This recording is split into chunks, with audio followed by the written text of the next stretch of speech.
Epic Gaming Night is sponsored by Tasty Minstrel Games. Make sure to check out the Tasty Minstrel podcast on iTunes, Google Play, and Stitcher. This podcast is made possible by the support of patrons like you. Thanks for your support.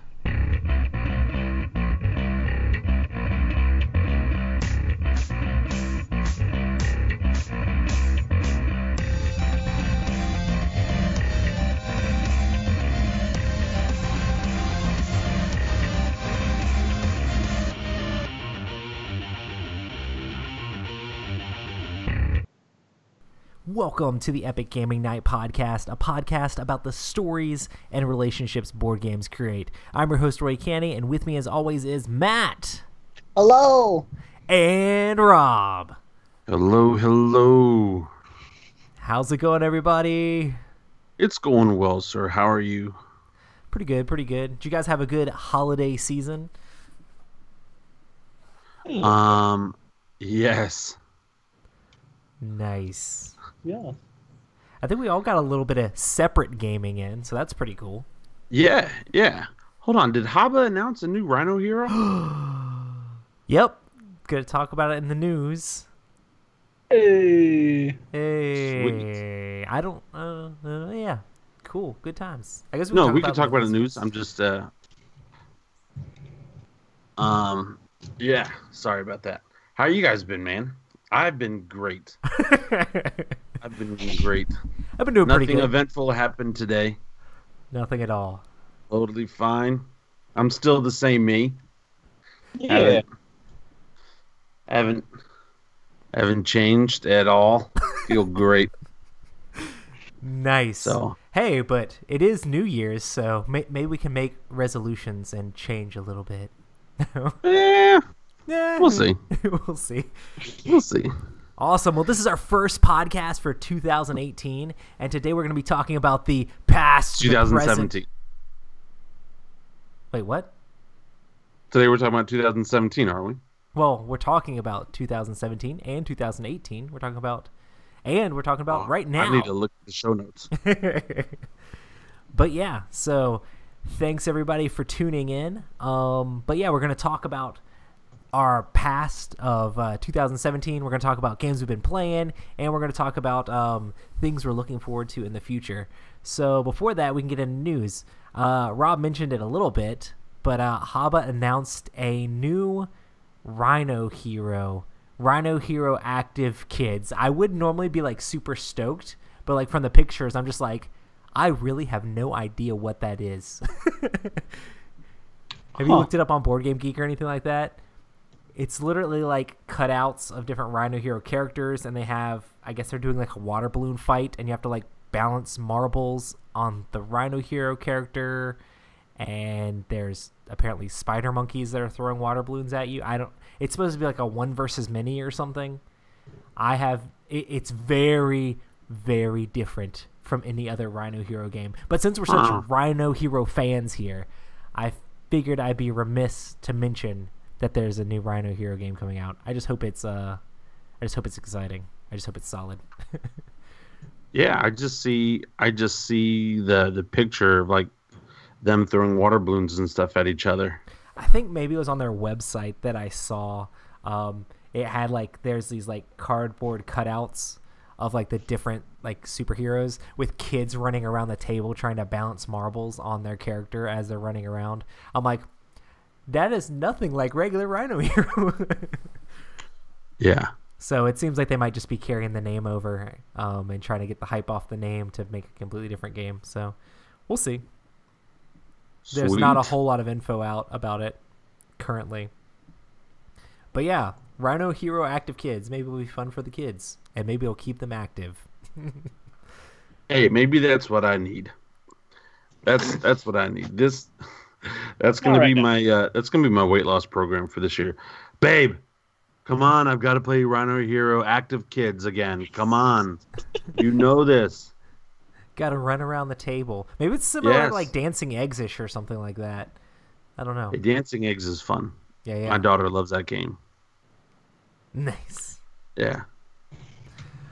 The next thing I want to talk about in the news is that me and Rob are heading down to Orlando to be part of the Dice Towers 30-hour Kickstarter marathon. They're going to be doing their Kickstarter. It's supposed to be launching like, is it this week or next week? It's going to be launching like super soon. I think they're trying to get it up ASAP. But we're going down there during their live stream thing and playing games with them, and I'm super stoked about it.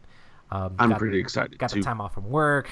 Got the kids like booked with my wife's awesome family, helping take care of the kids while I'm gone, and we're gonna be playing all sorts of games. It's gonna be crazy. Hype. Yeah, man, I'm excited. So I'll definitely be tweeting it out if you guys want to see us live. You guys gotta anybody who's normally in our chat needs to go over to their chat and be like, Epic Gaming Night crew. We gotta have some Epic Gaming Night representation in the chat during. Hey, do we know what games we're playing? They haven't listed it yet. He said that he's trying to get the Kickstarter launched. Like, that's what he's focusing on. He's like, once I get the Kickstarter launched, I'm going to schedule all that stuff out. But he's like, if we don't have a Kickstarter, we're nothing. So he's going to let us know. It's going to be great. It's going to be great, whatever it is. Yeah, I mean, there's already I put a whole list of games on there that, because he's like, hey, suggest what games you want to play. I was like, Heroes of Land, Air, and Sea, Rhino Hero. I do want to play Heroes of Land, Air, and Sea, especially the finished production copy of it. Tom put Betrayal at Baldur's Gate on there, so like lots of awesome stuff. Looks like it's going to be played. I'm sure some of the new stuff, maybe even Fallout, we'll see. I might bring my copy just in case, but I know they have a painted copy. But yeah, we're not going to be on screen the entire time. They are going to have like nap breaks, sleep breaks, and lunch breaks for everybody. And I hope that I'm not asked to like, hey, why don't you just sit out this next game? Like, I could see that kind of happening. You mean, like, hey, you Rob, mean like you're on the schedule for like enthusiastic. a game, and they're like, hey, you're on the schedule, but I mean, we're going to change your schedule up a little bit. Yeah, you've been doing so good. Please go wait in the car until tomorrow when we're done with Roy. Nah, man. People love playing games with you, Rob. Come on. Hey, I'm not too worried about it. I think we're going to have a blast. I know I'm going to have a blast. I'm going there expecting just to play games. One of my favorite things about this actually was Tom sent out this email, and he's like, hey, guys, listen, if there is a rules dispute, just go with it. We're not going to argue about rules, and we'll flip a coin to see who's right. And I'm like, yes, like that's exactly how I want to deal with real rule disputes in my life. I'm not being sarcastic. I love that idea. Just go with it and play the game. Yeah. So it's really hard for with a live thing. Like there's a lot of things that go into it. I mean, we know from experience because we did a ton of live stuff when we first started Epic Gaming Night. And I still get comments on videos from like 2 years ago being like, hey, guys, you got this rule wrong. And I'm just like, guys, we're not worried about it. We had fun while we were playing. It was a great time. We had fun. I don't even remember playing that game, so okay. Good times. I'm excited. I'm excited for what's going to happen. There's and then just the thing. drive down and the hanging out. And seeing my dad real quick. He's going to feed us on Wednesday. So, and he wants us to play like one game with him on Wednesday. That's awesome. Night or afternoon. Did he pick like out anything, or you got an idea? I don't know. We'll see. I don't know. He talked to me about some games, and I was like, hey man, I'll just bring a couple. Like, let's just we'll just see. Is he what's gonna make going us on. play Canasta or No, that's not my dad. No, my dad is not that type. So yeah, Gotcha. It's gonna be fun. If anything, free food and then games the next day and stuff like that. So hype. I don't know if you saw this, Matt, but I know some people want us to talk about it. There's a new expansion that was just announced for Scythe. My brain was dying for a second. Oh yeah. Yeah, the legacy one. Yeah, it's supposed to add legacy elements to it as well. So I don't really know a whole lot about it, but I know there's a lot of excitement around it. Scythe is like a super solid game that I wish I could play more, but I don't have the rules down good enough to be like, let's play it all the time. But Scythe was super solid. Me and Matt both have Scythe, and we're just like, man, I really should learn how to play this better so I can actually teach it to people. Yeah. Or just take it out and look at the board more often. I don't know. Yeah, but it was like on a lot of people's best of 2016 lists, so I'd love to play Scythe more, and it'll be interesting to see. I know they've got that Wind Gambit expansion out already with all the airships, and this is supposed to add more like scenario-based legacy style play to the game. And the art in that game is just ridiculous. I mean, it's just always good. So I didn't realize what the expansion was. I saw it because Jamie Stegmaier sent out an email today to people who have, like, he has a survey that he sends out where you can fill out what you might prospectively purchase of products that he would release, and that gives him a better gauge of like what the market's going to be for certain things. And it's really interesting. So he sent out one today that said, hey, you filled one out last year, so if you wouldn't mind filling out one now so that we can kind of gauge what we want to do for 2018.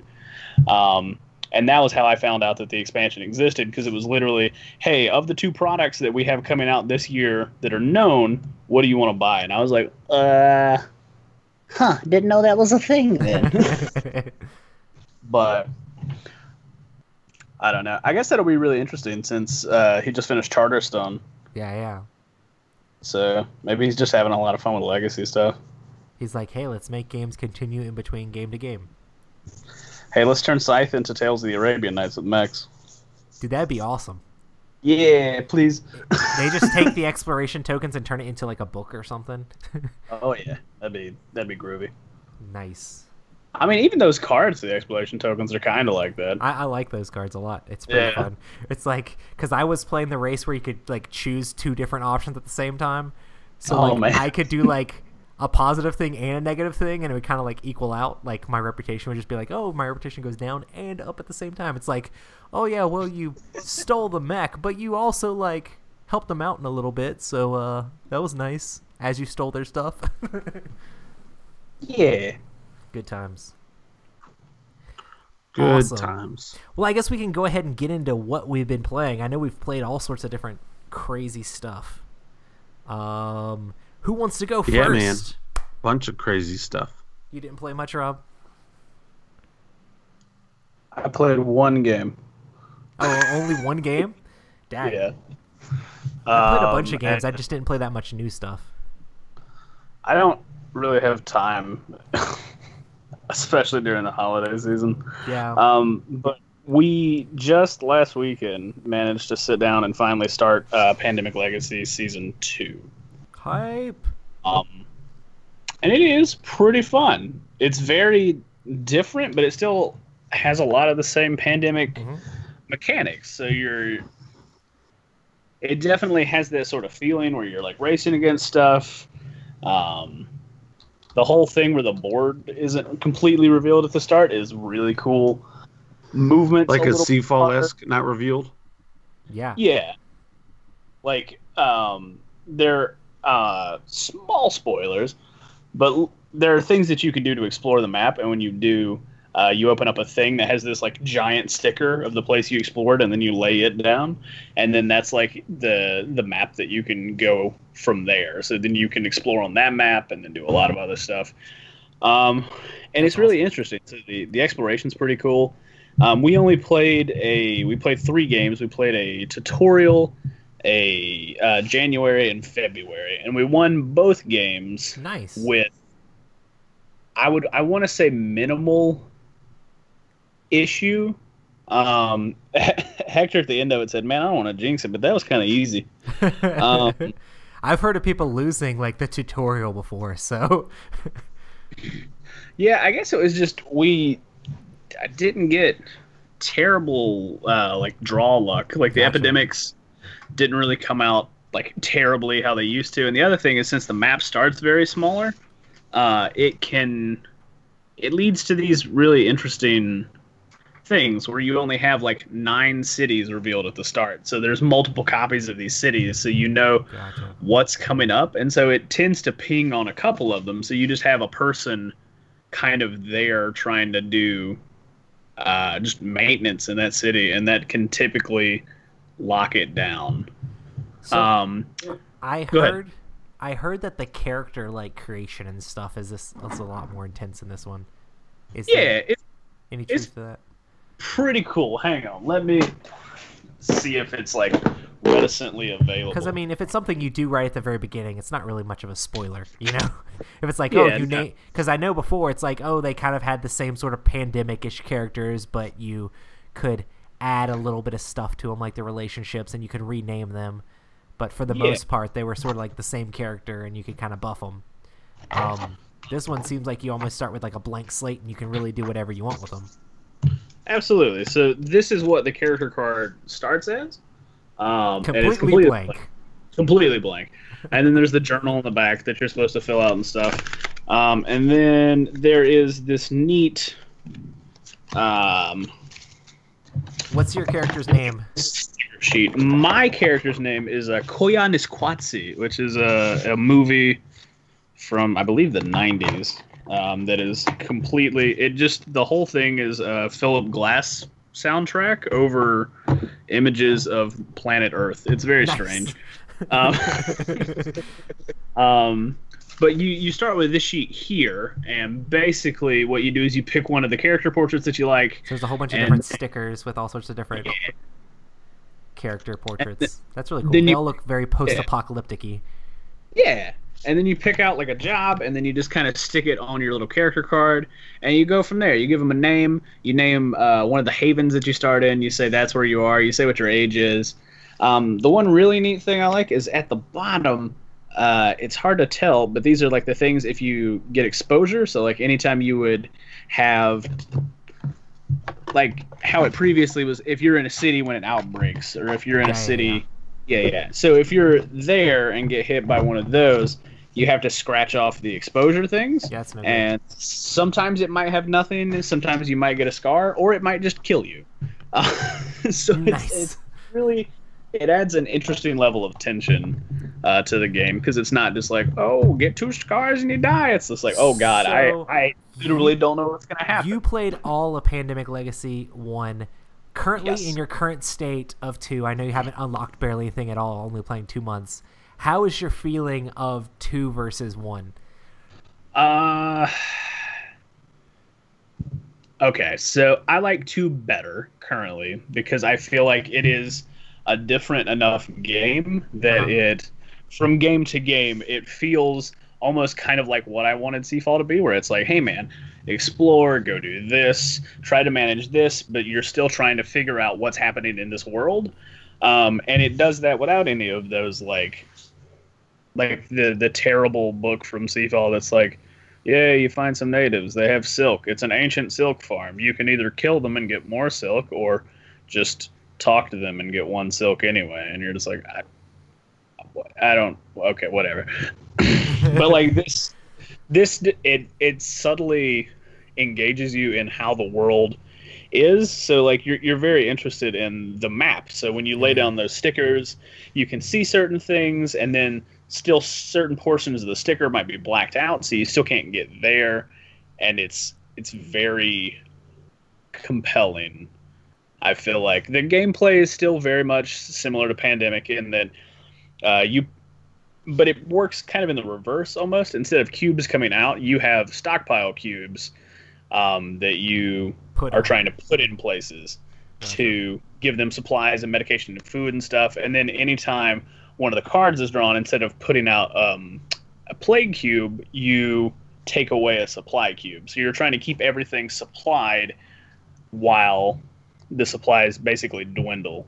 And so it's pretty interesting. It's basically right now sort of like a very much stop something from happening in a different way, because you're stocked up to do it. So nice. But that being said, you start off with 36 supply cubes maximum, and if you look at the map track at the top of the board, when you finish in December, your maximum is 4 supply cubes. So I don't know what happens to the world that makes it perfectly okay for you to subsist off of 4 supplies as opposed to 36, but it's going to get scary. Nice. And that's okay. Awesome. Well, that's probably as much as you'll be able to tell us about the game anytime soon. Besides, from now on, it'll be like, and I played it more. That's all I can tell you. And it was real fun, guys. Trust me. Yay. You guys should check this out. Thanks, Matt. Yeah. So what about you, Rob? Have you gotten a chance to play anything over the holiday season? I played Wits and Wagers Vegas Nice. with my family. Had a blast. Played a lot of other like family style games and kid games. Quick dexterity game that I've never played before. Pick Up Sticks. It's an actual game called Pick Up Sticks. Don't know if you guys have ever played it. But played it with my daughter and my mom and my wife. And you have to drop sticks, and the different colors meet different points, and you have to pick up the sticks. But if you pick up a stick and it causes another stick to move, you immediately stop. And so you only get points for whatever you pick up. It sounds a lot easier than it actually is, but we had a blast. So that was a cute little game. But the thing that I want to really talk about the most, two things, and they're not board game related, but I apologize. I'm on drugs right now. So,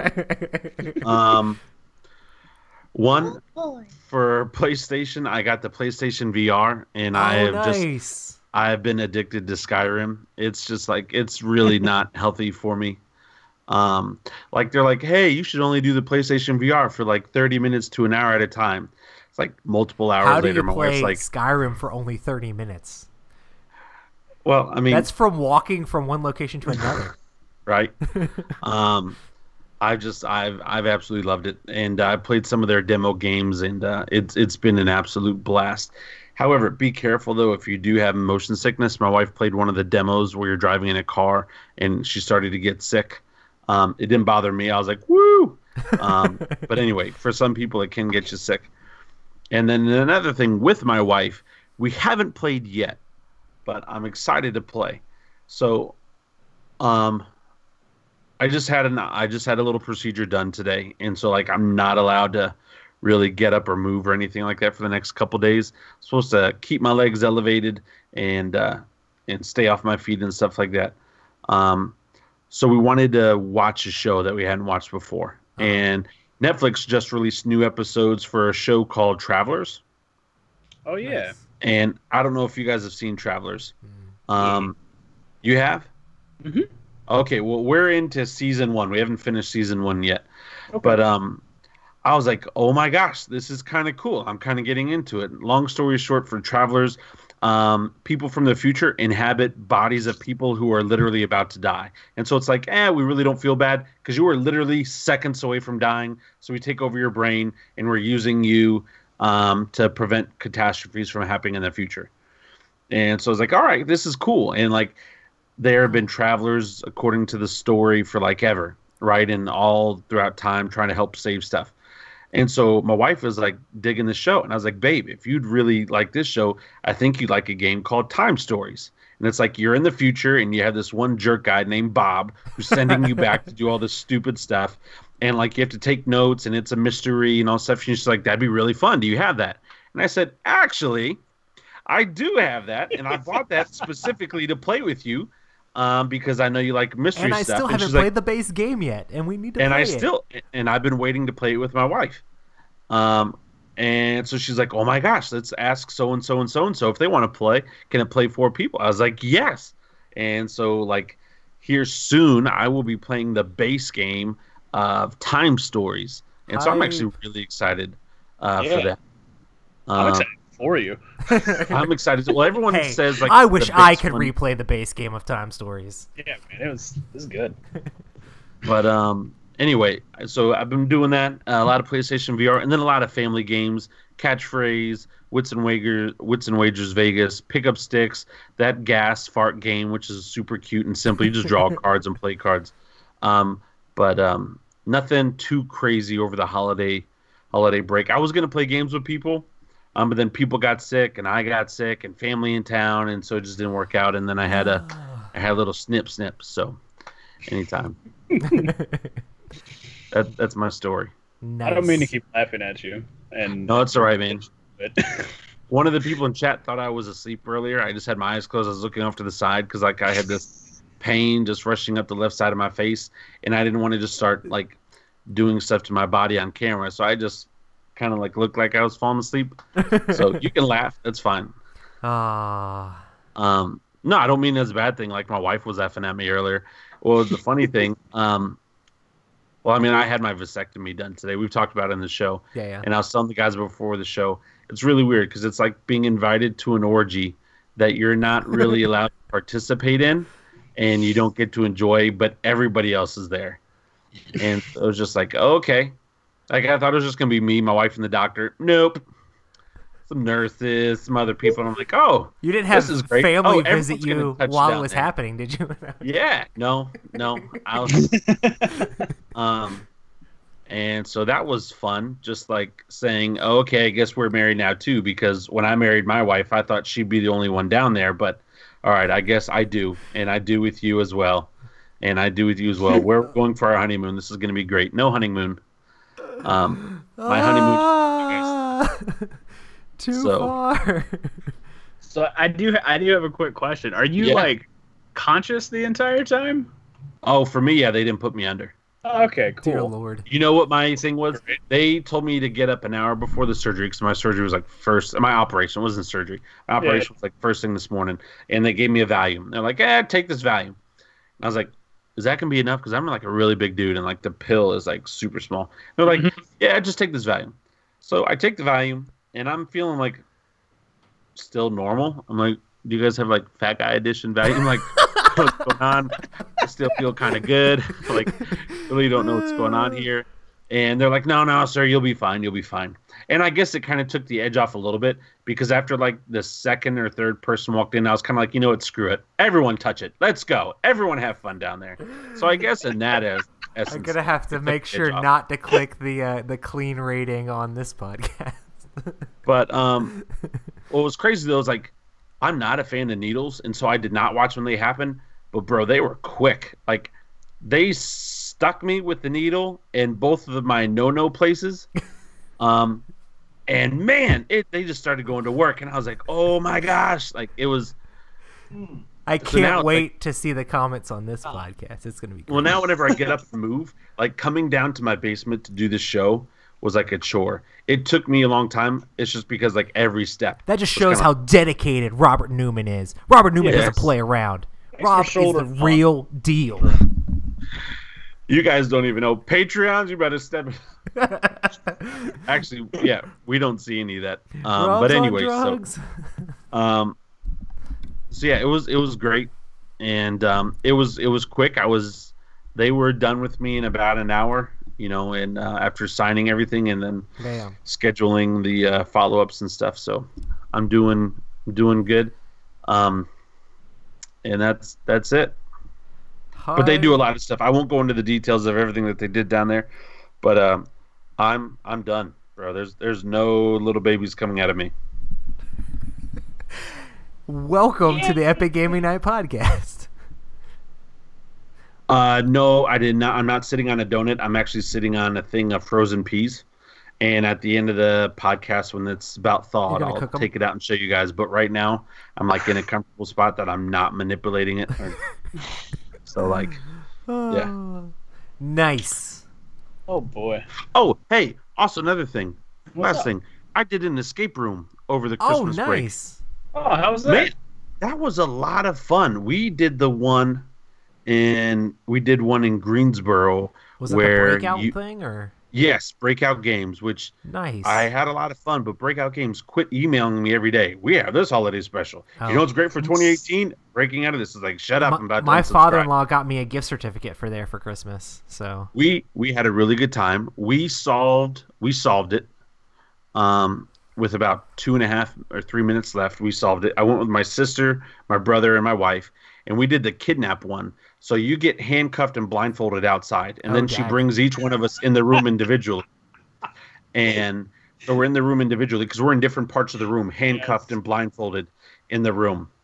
And so like we're in the hallway, and all this is going down, and my wife is behind me, and she starts holding on to my back. She's like, babe, I'm really not comfortable with this. I'm really, really not comfortable with this. Oh my God, babe. Oh my God, babe. Because then they grabbed her and started walking her inside. She's like, I am not comfortable with this. But like, as soon as you get in there, like, and they say go, you can take off your blindfold.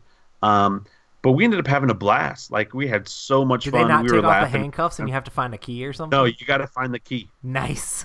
You got to find the key. And my wife found it. She actually found it in like 30 seconds. they give you a clue at the beginning. They're like, the handcuff key is in plain sight. And it's not really in plain sight, but it is if you think about it.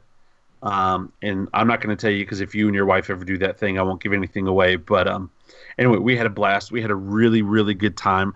I would love to do those more again. But for anybody listening, if you like puzzles and you like real-time experiences, the escape rooms, they are a blast. A lot of fun. So nice. Well, for me, I've played a few games besides Breath of the Wild. My brother-in-law got me Breath of the Wild since you're talking about Skyrim, and dear Lord, I feel like I don't want to do anything else. Right? That game is ridiculous. You haven't messed with that at all, Matt, have you? Because you don't have a. Yeah. I watched people play. It is literally like Zelda mixed with Skyrim. Like, it's got everything that like Skyrim has, but then they throw in a ton of Zelda puzzles and Zelda dungeons and stuff like that. And it's all like Zelda stuff. So it's like they took Skyrim and Zelda and just smashed them together, and it is stupid. It's really dumb. Because it's like that Skyrim thing where there's just never not something to do. It's like you look that direction. It's like, oh, man, I should go do that. And then you turn over there. And it's like, oh, man, I need to check that out. But that's how I feel like when I play Skyrim. So Zelda Breath of the Wild is the same way. But this is not a video game podcast. So the board game that I played, I got a chance to play Rising 5, which is a cooperative game that's actually going to come out from Gray Fox Games. They're going to be, I know there was a Kickstarter for it, and Gray Fox Games is going to be the ones that are bringing it into like wider availability in game stores and stuff like that. But this is a game where the point of the game is you're trying to find like these different like runes that match these different constellations. It's app driven, and the application helps you determine the puzzle for the game, and it's very much like a mastermind puzzle or password puzzle where you're trying to there's like different things and you have to make sure they're in the right position and it's right or wrong. It's very much like one of the puzzles that's in Mansions of Madness, but like the point of the game is to figure that out, but the rest of the game is trying to get chances to guess that and trying to get chances to like manipulate that. So you have 5 different heroes, and they all have different special abilities, and you're moving to these different locations to fight off bad guys. There's like a like setting sun or setting moon thing, and if it goes all the way black, you lose the game, and you're trying to use characters to bring that back up so you have more opportunities to fight off monsters, to collect more cubes, to give you more guesses, and if you ever guess it completely right, you win the game. But the rest of it is trying to like get actions to be able to change those things out, and then use this guy over here to fight off this bad guy, because if he's in play when another moon card comes out of the deck, then you're gonna like lose the game. So it takes just that one single puzzle and makes it like intense with this whole like figuring out which characters do what. In the cooperative play, you can, when you're going to fight monsters, you have these action cards that you use to actually take actions with your characters. And the more that you have of that specific character's action card, you can activate them more than one time. So it's like this cooperative thing of like, okay, I have 2 of this guy and 1 of this guy. Maybe I should use the 1 here, and then the 2 that I have I can use to boost your attack when you move that guy over there. So like there's this whole back and forth of like working together, trying to figure out what the best actions to take are to be able to take out the bad guys, manipulate the runes, and get chances to do guesses on if it's the correct thing or not.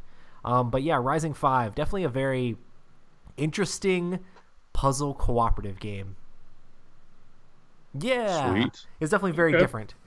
So, but I felt like I was really good at like the puzzle part just because I played that one like password puzzle in Mansions of Madness so many times. You know, the one where they have a bunch of different symbols and it's like, this mini is right, this mini is wrong. Mm-hmm. This is not in it at all. Like that's the whole game basically. So, super interesting. Cool. Rising 5 coming out from Gray Fox Games, so that's super exciting. And to prep for it, play Mansions of Madness. Yeah, for sure. Or play Mastermind or Password or whatever it was called back in the day. So, I also got to play a dragon game from Haba. I forgot what it's called. Hold on a second. Just 1 second.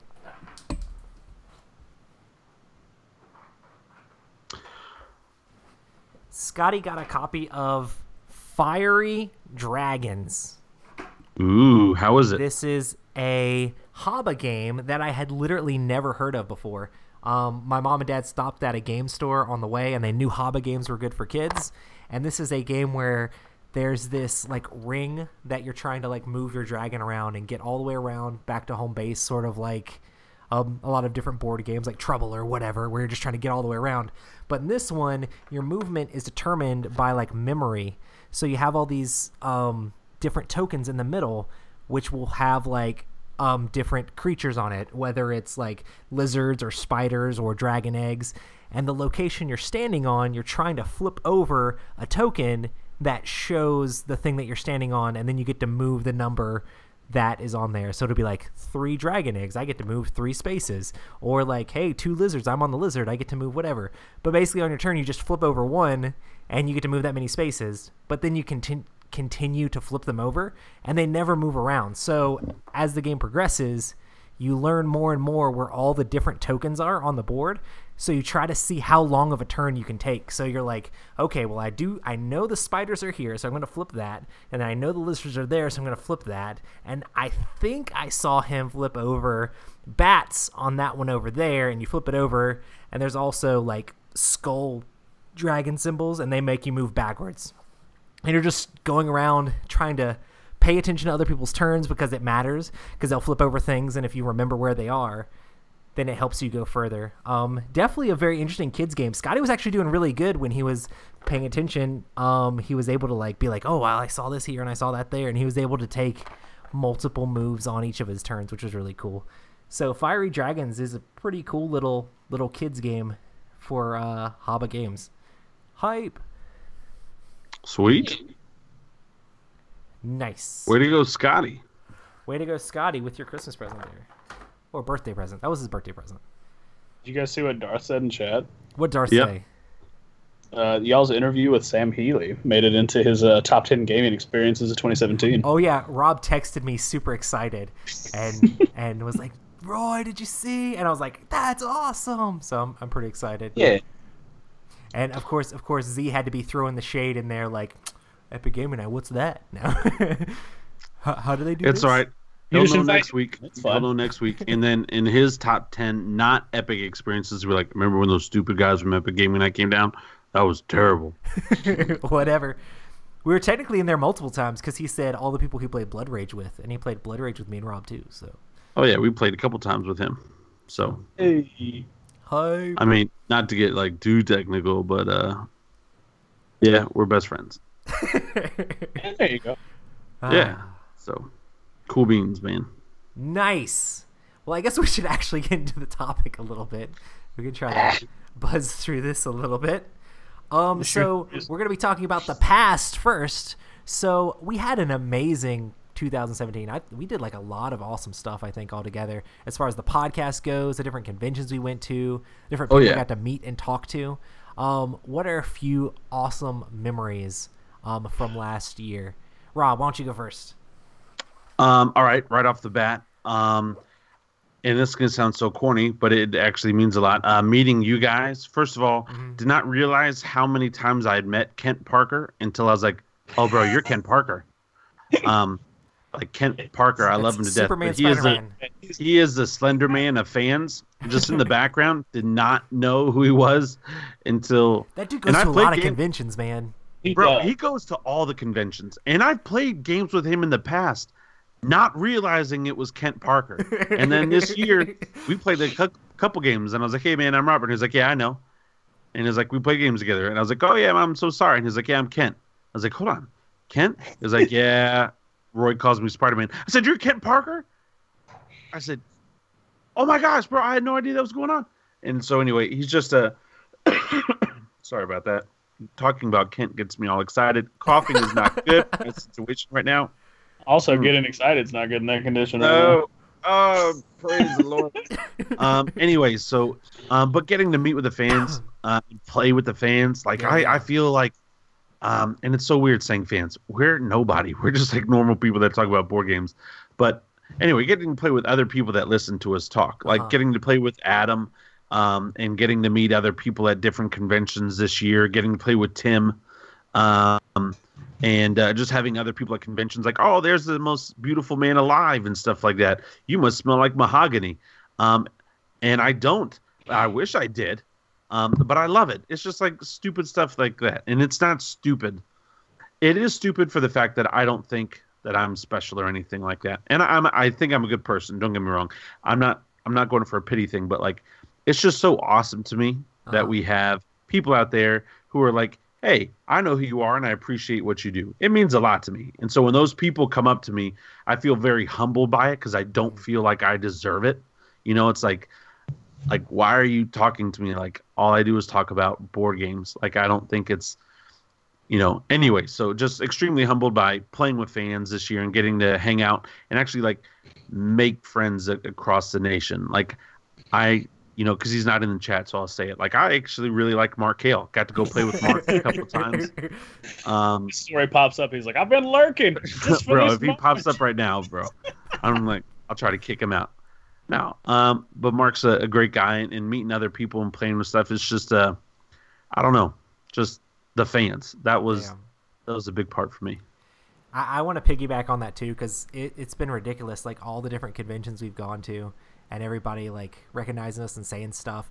Like, I had people at like Gen Con that were like, oh my goodness, I'm like so nervous to talk to you, but I just want to say, hey, love your podcast and love Favorite Game Friday. I'm like, you're nervous to talk to me? That is insane. Like, dude, you're awesome, man. What game? Like, I always made sure to make the time and be like, let's talk about what games you're excited about. Let's talk about like what you're into. Like, how did you find the podcast and stuff like that? Because like, I don't want to build up fans. I want to build up like friends of the show and like listeners and like exciting. Like, I want to get to know you guys just as much as you guys want to get to know me, because a lot of things about like podcasting is like this one-sided relationship where you get to hear our stories and you get to learn a lot about us, which is really cool. So like, when we meet you, it's like you're already our friend because you know so much about like the games we like and the things we like to do. So Absolutely. It's really cool to like get to know more about you guys when we meet you at different conventions and around at different things. So yeah, definitely piggybacking on that. Hanging out with all the awesome listeners to the Epic Gaming Night podcast was one of the best parts of 2017. Hype. What about you, Matt? What's a good, awesome memory from 2017? I mean, what y'all said, ditto. But also, like, I mean, for me, I know Cool Mini or Not isn't exactly like the craziest of cons, but it definitely had this really cool feel and vibe. And Atlanta is a great city. Yeah.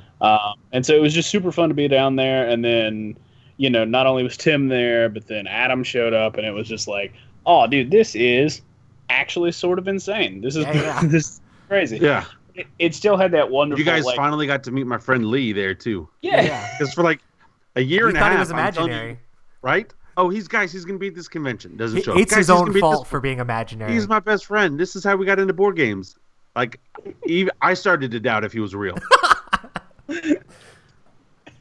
Anyways, I'm sorry to interrupt, but like, Atlanta was awesome because we really did get to meet a lot of people and play with a lot of people and just like, right, like have fun and like.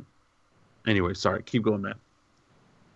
Yeah, I don't know. I just like Cool Mini or Not Expo. Like, sure, the expo is, I don't know, lacking in some places and it excels in others, but it definitely had like a really cool boutique feel. Like there's a lot of things that I've been to that as they start to grow big, it just starts to feel more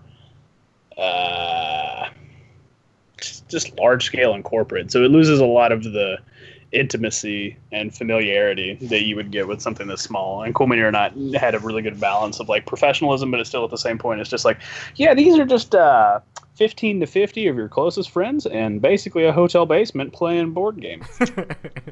Yay! And so it was just like, oh, this is pretty cool. So, yeah, I need to get my ticket for this year. Yeah, I'm super excited about that. I mean, it's worth going just for the swag bag. Yeah. Yep. I wonder what's going to happen. Like, they normally don't announce that until, like, super close to the thing. Bro, this past year, they gave away a free copy of Zombicide Black Plague. Yeah. A whole game. Dude, Rising Sun will be out by then, and it'll be awesome. We'll have our own copies. We won't have to fight over playing the imaginary copy that's there. Yeah. Yeah, and you guys have played it. I haven't played it yet. Oh, man. It's going to be so good. It'll be good. Awesome. My why'd I say number? Mine. Because last week we did top 10.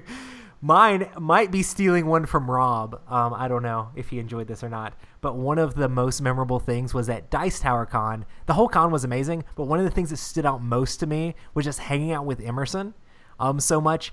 And Rob's getting mad. And getting to play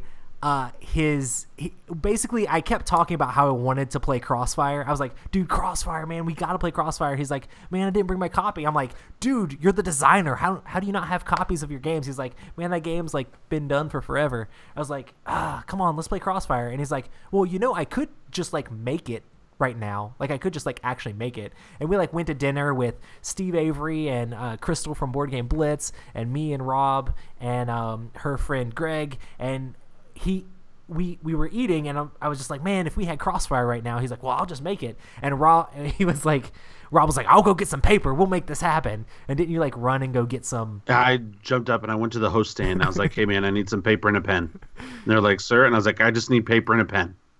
And so they gave me a couple of their literally sheets. He wrote down all the different abilities, but then he also on the back of each card in Crossfire, there's like different like ways you can claim what you are. So like you can be like, oh, I claim that I'm the agent, or I claim that I'm a bystander, or whatever. And he literally wrote that on the back of each little order piece of paper too. And we played like 3 or 4 games of Crossfire like back to back, and it was totally a blast and had a ton of fun because that game plays like in 3 minutes, and it was just cool to hang out with Emerson, which we're actually like good friends with already, and just have a good time where he made a game and then it was just an instant hit as he let us play a game that he just scratched out on pieces of paper. So super exciting. Hype. Oh wait, Rob, what about you? Do you have any more awesome memories from last year? Yes, I do. Sorry, I'm just writing something in chat. No, I was actually going to say something similar to what you just said. Mm-hmm. All right, so doing the show, I mean, it does have some perks, and I have enjoyed being able to meet some super creative individuals. But this year, like, this is going to sound weird, and they may not feel the same, but like this year, I felt like I became friends. Yeah. With some of the designers and creators. Like it was more than just, hey, thanks for coming on the show. Like we've actually exchanged numbers. I've talked to them outside of the show, like texted and other stuff like that. And not like I'm getting invited to like any like buddy's wedding or anything like that. But like I had so much fun. So I'll go over 2 scenarios real quick. And Roy, like Roy does, he stole the first one. So I'll just say Emerson Matsuuchi at Dice Tower Con.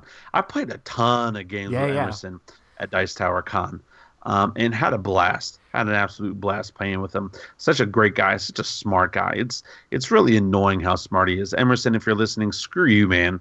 Just like it's like so annoying because like you'll put something down and he'll see the answer, and it's like that's not even fair though. Like I don't even know what's going down, and I wrote it myself.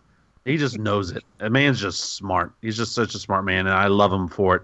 Because he pushes me to he teaches me to shut up. I don't talk really when I'm around Emerson so much. I just want to listen to like whatever he's saying. I'm like, okay, all right, sure. The sky's pink. You said it's pink. It makes sense now. I see it. It's pink.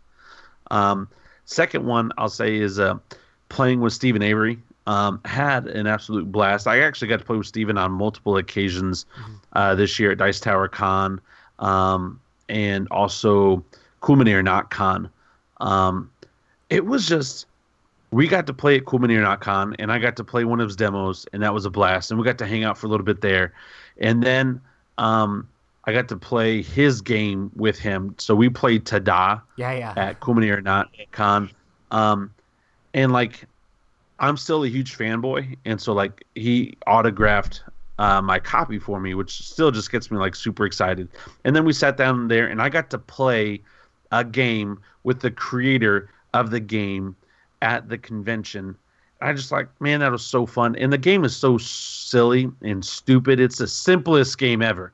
But that game wraps up Stephen Avery for me. Like it's such a fun, crazy, not complex, but like a true good game. And Stephen Avery is a fun, crazy guy who's just true to himself. He is who he is, and I love that about him. And so, yeah, I would say stories like getting to know some people better, and like I got to play multiple games with Sam Healy, and I really like Sam, and I got to play games with like other designers and other people like that too. But those were like the 2/3 of my top. Were just like it was fun because we weren't playing as like it wasn't like I was fanboying it. It was just like, oh, we're playing as friends. Like this is really cool.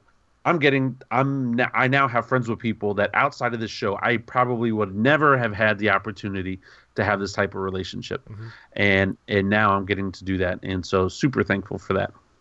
Yeah, for sure. Sorry, that was long. I think that's one of the best things about the podcast is the fact that we've been able to build relationships with so many people that we would have never had any contact with before. So super exciting. What about you, Matt? Do you have any more stories from 2017? I mean, not so much stories. Just like PAX Unplugged was a lot of fun, and it was a great time going there. I got to hang out with some friends I haven't seen in quite some time, and it was just really cool. I also hung out with a decent amount of people that I didn't know, and they were very nice and welcoming, and it was all around good time. Yeah, PAX. I'm still disappointed though somebody did not approach you in an alleyway and touch your body. Well, that's still one of my favorite con stories of all time. Like I don't know if that could ever be topped. Didn't even happen to me. I don't even know if it really happened. You could be making the whole thing up, but it's just so great. It was too weird to make up.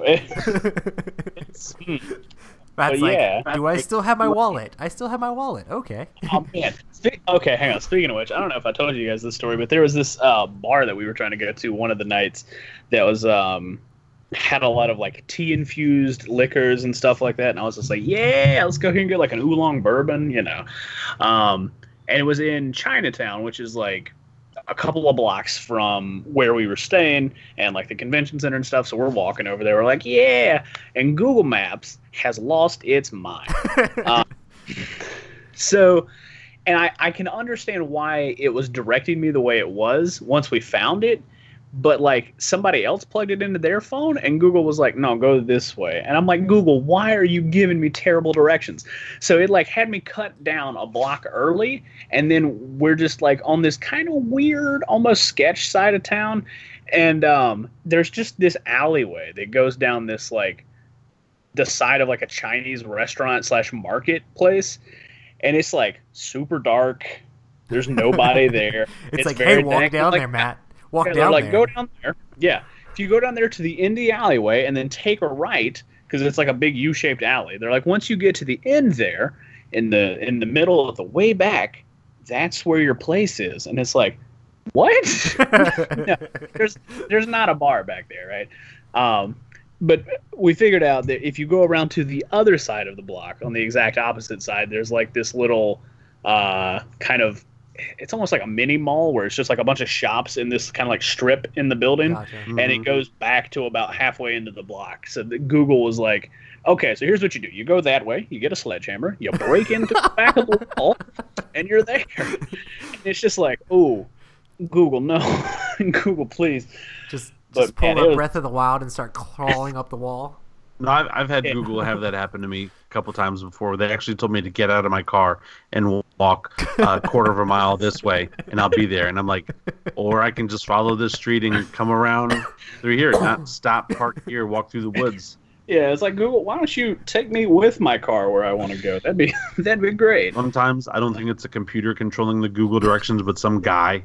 Just trolling. They're just doing an experiment. They're like, let's see how far we can take this. Yeah. What won't they do? Oh, man. Speaking of which, new Black Mirror's out. I actually saw a couple of episodes. I made my wife watch one of them. And she was, at first I was telling her about the first episode of the season, and she's like, oh, yeah. Why would you watch that? I'm like, it's like new and innovative storytelling. I'm like, I don't know what to tell you. Like, of course it's crazy, but, you know, it's what it's supposed to be. She's like, sounds depressing. And I'm like, so then I watched like an episode while she was in the room, and she got halfway interested in it. And then we watched another episode after that, and she was like, that was sad. I'm like, yep. That's Black Mirror. It's pretty bleak sometimes. Yeah. It's here to make you think about everything in your life. And yeah, we watched the Starship episode. Did you watch much of it, Matt? How much did you watch? You watch the whole thing? I've watched the first 3 episodes. I skipped and watched because you don't have to watch them in order. So I was like, which one would Heather maybe most be interested in? So we watched the one with the Guardian Angel one. Oh yeah, that one.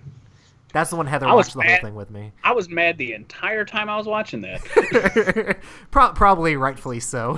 There are people that I work with that have an app on their phone that plugs them into like a Wi-Fi camera at their school so they can watch their kids play. And I'm like, guys, just let them be kids. Like, what are you checking to see? That they're there? You think the people are going to take your kids somewhere else? They're like, guys, you know what? I needed to run to the liquor store. And then if you guys don't say anything, we'll go to Baskin Robbins afterwards and we'll come back and then everything's fine. And it's just like, I don't think that's what they're doing. The premise of the episode, Rob, is that there's this, you could install a Guardian chip on your kid, and it would basically put a chip in, and then you could use an application on a tablet to be able to like see what they're seeing and see exactly where they are, and you could actually switch on like parental mode so they couldn't see violence or anything like graphic. So it like literally would blur their vision. So it was like super messed up, and the storyline basically goes through her daughter from a kid to like becoming like a teenager and like what happens. So it's pretty interesting. But you should watch that show, Rob.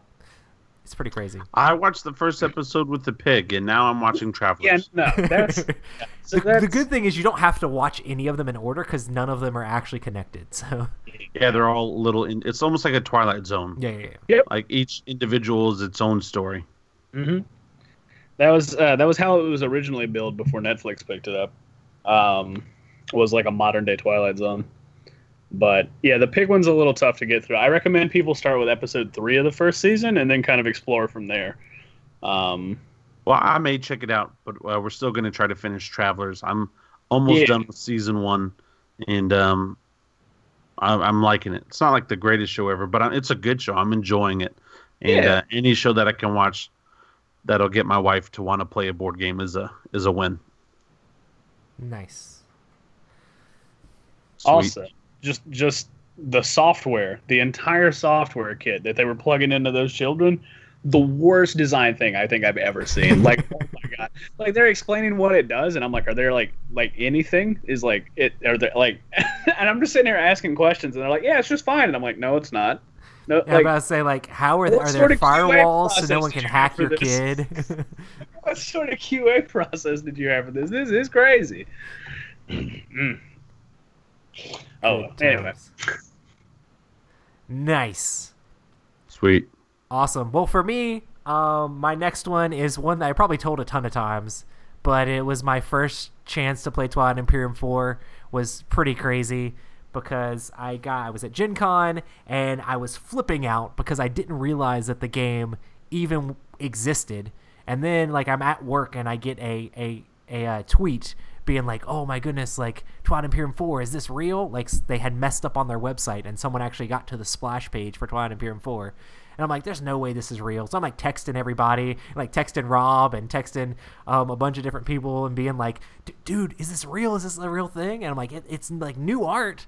Like it's not the same thing. And I actually texted Sam because the person had tagged me and Sam both in it. And Sam's like, I won't believe it until I'm actually playing it. And I'm just like, okay. And he's like, I was like, but the art's like brand new. He's like, people do lots of crazy things when they're obsessed with something. I'm like, okay. But then, like a couple days later, they announced it, and I'm like, oh man, Twilight Imperium 4 is real. And then they announced that it's actually being sold at Gen Con, and I'm like, holy smokes, it's going to be there for demo and being sold? That's insane. I saw giant stacks of the boxes, like, beforehand. I was flipping out. And then I'm doing... What he's not telling you is after he saw those giant stacks of boxes, then he starts to text, like, every 10 minutes, Matt and I, just sad faces because he can't buy it. He's just like, you like walk by, take a picture, sad face emoji. Like, guys, it's right there. There was quite a bit of depression around it because my computer had just broke. So, like, I was like, I can't buy Twilight Imperium 4. My computer's broken. I don't even know what I'm doing with my life right now. Yeah, there was a lot of. Yeah, your computer did break. Oh man, that was a rough time. Yeah, I didn't know how to feel. But in all of that, one of the shining parts was that Tom was like, I had met them up with them. I'd never done worked at the Dice Tower booth or anything before. So this was my first time doing that, and they're like, "Oh, okay, well, here's your card for the hotel room and all this different stuff." So it was super exciting. And Tom's like, "Okay, after dinner, Roy, you're going to play a game with me and Sam." And I'm just like, what does that mean? And he wouldn't tell us what the game was. He didn't even tell Sam either. And we did dinner and everything like that. I'm like, there's no way this is Twilight Imperium 4. Like, in the back of my mind, I was like, what if we were going to play like a Fantasy Flight game or like Twilight Imperium 4 or something? That would be ridiculous. And I mean, I also was wondering like if it was Fallout or something like that, which would be really cool. Anyway, so we got done with dinner. We go over to the hotel room. We're supposed to be meeting up with this guy. We walk in, and Brian, one of the guys who does stuff for Asmodee and Fantasy Flight games that apparently the Dice Towers played a lot of games with, he has it all set up and ready to go. And like Twilight Imperium 4 is out on the table, and I'm just like geeking out because like I'd already read the rule book and stuff, and this was the first time I'd ever played a game with Tom besides like half of a demo game at Cool Mini or Not Expo. And I was getting to play with Tom and Sam before the game's even released because it wasn't even going to be sold until the next day at Gen Con. So it's super exciting. And I was like talking, like Brian's teaching us the rules, and I'm like talking about the different stuff. And Tom's like, "Did you read the rule book for this?" I'm like, "Yeah, man. It's like Twilight Imperium 3 is like my favorite game of all time." He's like, "What?" And I'm just like, "Yeah, didn't you watch my top 10?" He's like, "Yeah, I totally watched those." And I'm like, "No, you don't." Come on, man. But yeah, it was super exciting and something that was definitely something to be excited about in 2017. Hype! And now we need to play it because I got a copy of it for Christmas. Let's play. Yeah. Dude, I need to just set up a day. Will you guys be down? I'm gonna set a day and see if you guys, because it's actually it should take less time than 3 does. So. Oh, really? Yeah, that's what I've been hearing. I mean, it's a lot more streamlined, and since you've played 3, you basically know how to play 4. Yeah, but I forgot. Well, Yeah. You're a lot easier to teach than some people. That's for sure. Some people I've taught in the past. Hey, we do need to set up a day though and do like lunch or dinner and come up with other great ideas of what we can do to our bodies this year for the show. Nice, yeah. To our bodies, we're gonna have body modification for the. No, I was just thinking like those hot wings, bro. My face. My face had a mini stroke. You immediately got up and left the room. And you're like, speaking of great memories of 2017, Roy was trying to like feast it going through these hot wings. Dude, I was killing it. I'm not drinking anything. I'm not drinking anything. And all of a sudden, him being Roy, wants to go for the hottest stuff. He just like takes a couple bites and then he looks over at Matt and I and he's like, "I'll be right back." And then we're just hearing in the bathroom, dude, just it was like bad. Whatever happening. You know what's crazy is we kind of base this loosely off like the Hot Ones video. And I had watched like maybe an episode of the Hot Ones, but I didn't pay attention to the hot sauces that much. Now I pay attention to the hot sauces that they put on the Hot Ones, and every single time someone gets to the bomb hot sauce, they are kind of okay until they get to the bomb, and it wrecks every single person. And I swear, I was watching somebody do it, and they got to that one, and they're like, "Oh God, this is awful." And then they moved on to the next one, and they're like, "Oh, this one's better. Like it's hotter, but it's better. Like it doesn't taste like." Yeah, it actually has flavor. The bomb is just straight chemical. It's just it's awful. Like it's God, I don't even know that it's that hot. It just feels like you were drinking acid. No, it's a straight extract. That's what it is. It's like and like a powder substance. There's no flavor whatsoever. I agree. All the other ones that were hotter, I could handle because there was a flavor to them. This one was just straight. The heat in my mouth wasn't that bad, but once it got to my stomach, and like my stomach just like started like dying on the inside. I was just like, yeah.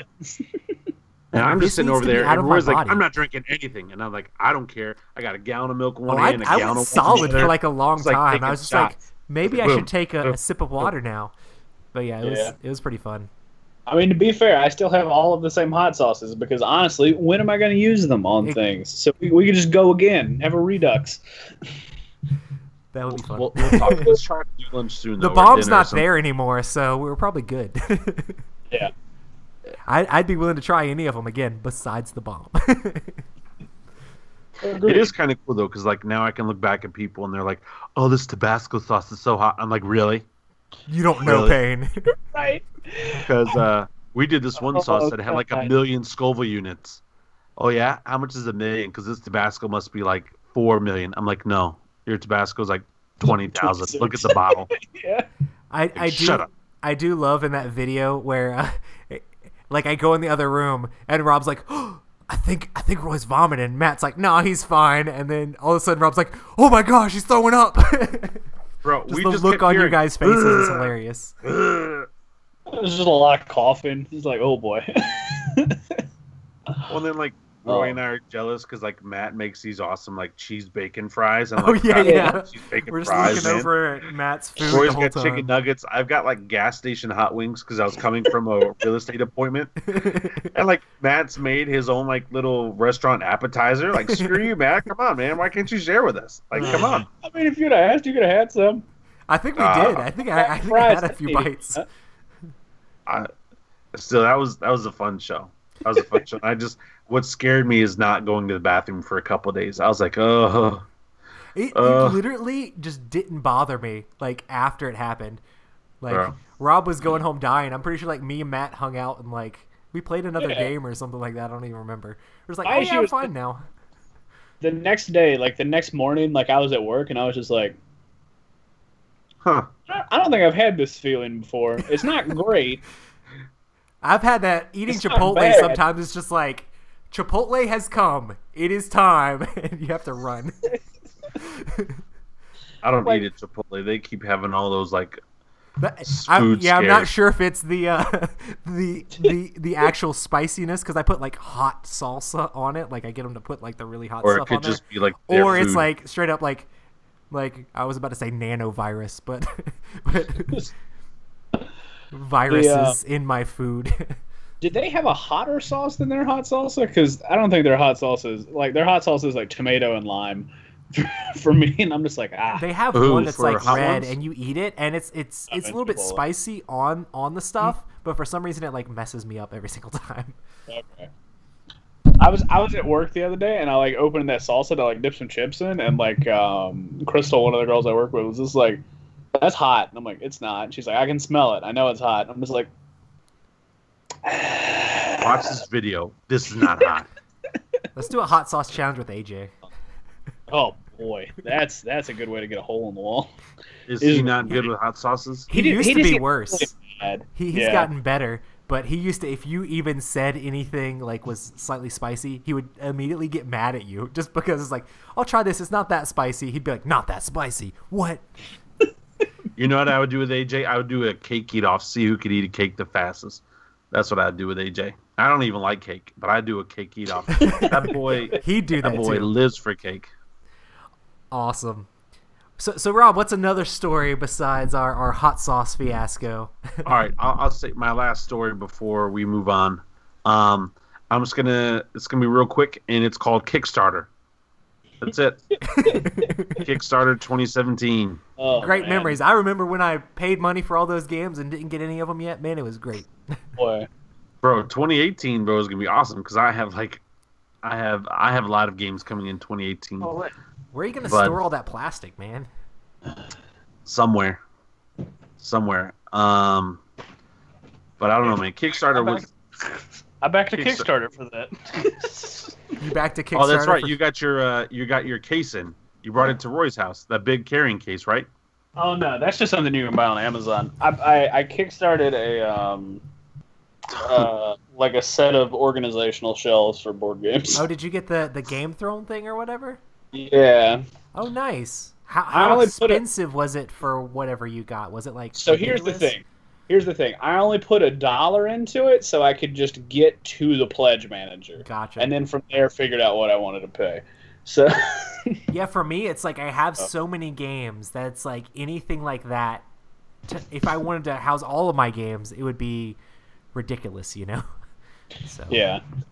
So thankfully I have a small amount that just continues to climb towards the ceiling. So I just need somewhere to put it.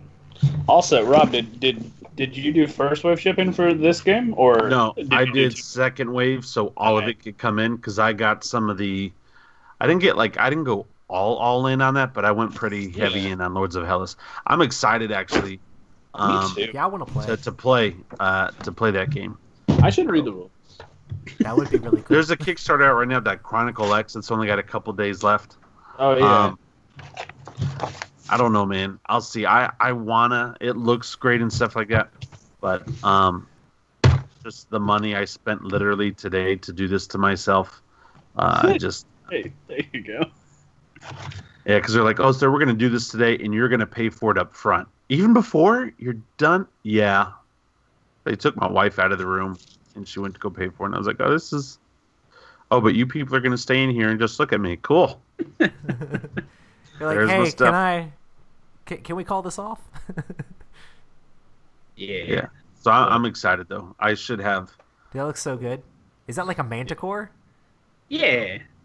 Oh, bro, Uh-huh. Lords of Hellas is a gorgeous game. It's one of the reasons why I backed it was just the minis alone. I want to know how the gameplay is. I want to see I will find out. because I Yeah, know I'm I excited. know that when the you play game that, looks Matt, amazing. let me know. I want to play that game. For Will sure. do. Me and Hector might just have a day where we're like sitting around trying to figure out the rules and stuff. Yeah.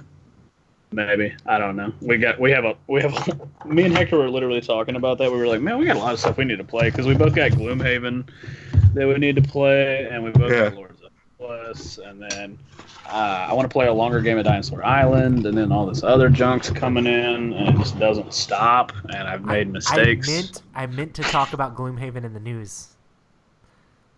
Dang it! What happened with Gloomhaven? Oh, the number one spot. Yeah, Gloomhaven made it to #1 Oh. on Board Game Geek, which is ridiculous. Past Pandemic Legacy, like Gloomhaven's solid. I like Gloomhaven better than Pandemic Legacy, so I'm excited to see that it's up there. I also think it's a more true vote to number one for Pandemic Yeah. Legacy. Because, like, when Pandemic Legacy made one, there were thousands of votes on both sides. Yeah. Having never played the game, they were just like, they literally wrote in, I just want to say one because it can't be better than Twilight Struggle. And then other people, I just want to say 10 because I don't like Twilight Struggle. Yeah. But Gloomhaven's solid Gloomhaven- just because it's got that card combat mechanic or whatever. You guys should bring Yeah, I Gloomhaven over sometime, Matt, and we'll just play through one of the first scenarios so I can teach you guys how to play, and then you guys can run through the scenarios from there. Yeah, I still because then gotta- you've got like another 195 plus hours after the first scenario, Matt. Yeah. Oh, did you see someone? One of our listeners made a comic of us regarding to Gloomhaven and talking about us being like old or whatever. Because I said that we should all like get together and play it at like the retirement home or whatever. Retirement home. And it was something along the lines of like he had a picture of us like all in the retirement home, and we're like, oh, we're finally like in the retirement home. We could play Gloomhaven. Are you ready, Matt? And Matt, you were all like, who are you guys, or something like that. And then Rob was like, oh, my back That's hurts, awesome. and I was like, I said my character was saying something else, but it was pretty funny. Good times. We have the best Cool. listeners. We do. Awesome. So, is there a specific play of a board game that was really memorable in 2017? That was a question? Hold on. I can hit it up. I played. What's Heroes the of- Matt, Roy, Rob times 2 plus question mark? Oh, that's us trying to do it a whole bunch of times. It really doesn't make any Repeat sense. stories multiple times. Oh, okay. Question mark. Not sure if we have enough stories to fill. Oh, no. That was the way I took it. I It didn't. was Well, more just like because it's question on a mark, different like, hey, line. maybe more than 2. Just keep on going, keep on going, keep on going. yeah. Yeah. But A memorable play for this me, year. I got a chance to play a game that I did the Kickstarter preview for and then played the prototype a ton. I played Heroes of Lander and Sea. They're like almost finished copy at Gen Con with the designer and with the Neverboard Gaming guys and with the publisher. And it was a super close game with lots of back and forth, tons of attacking each other. I was in the lead for a little while, and everybody was dogpiling me. And then Scott got in the lead, the designer, Scott Alms, and we all started like piling on him. And there was just tons of combat, tons of back and forth. And it ended up with me and one of the guys from Neverboard Gaming being tied. And then Scott was 1 point behind both of us. So it was like the closest game ever.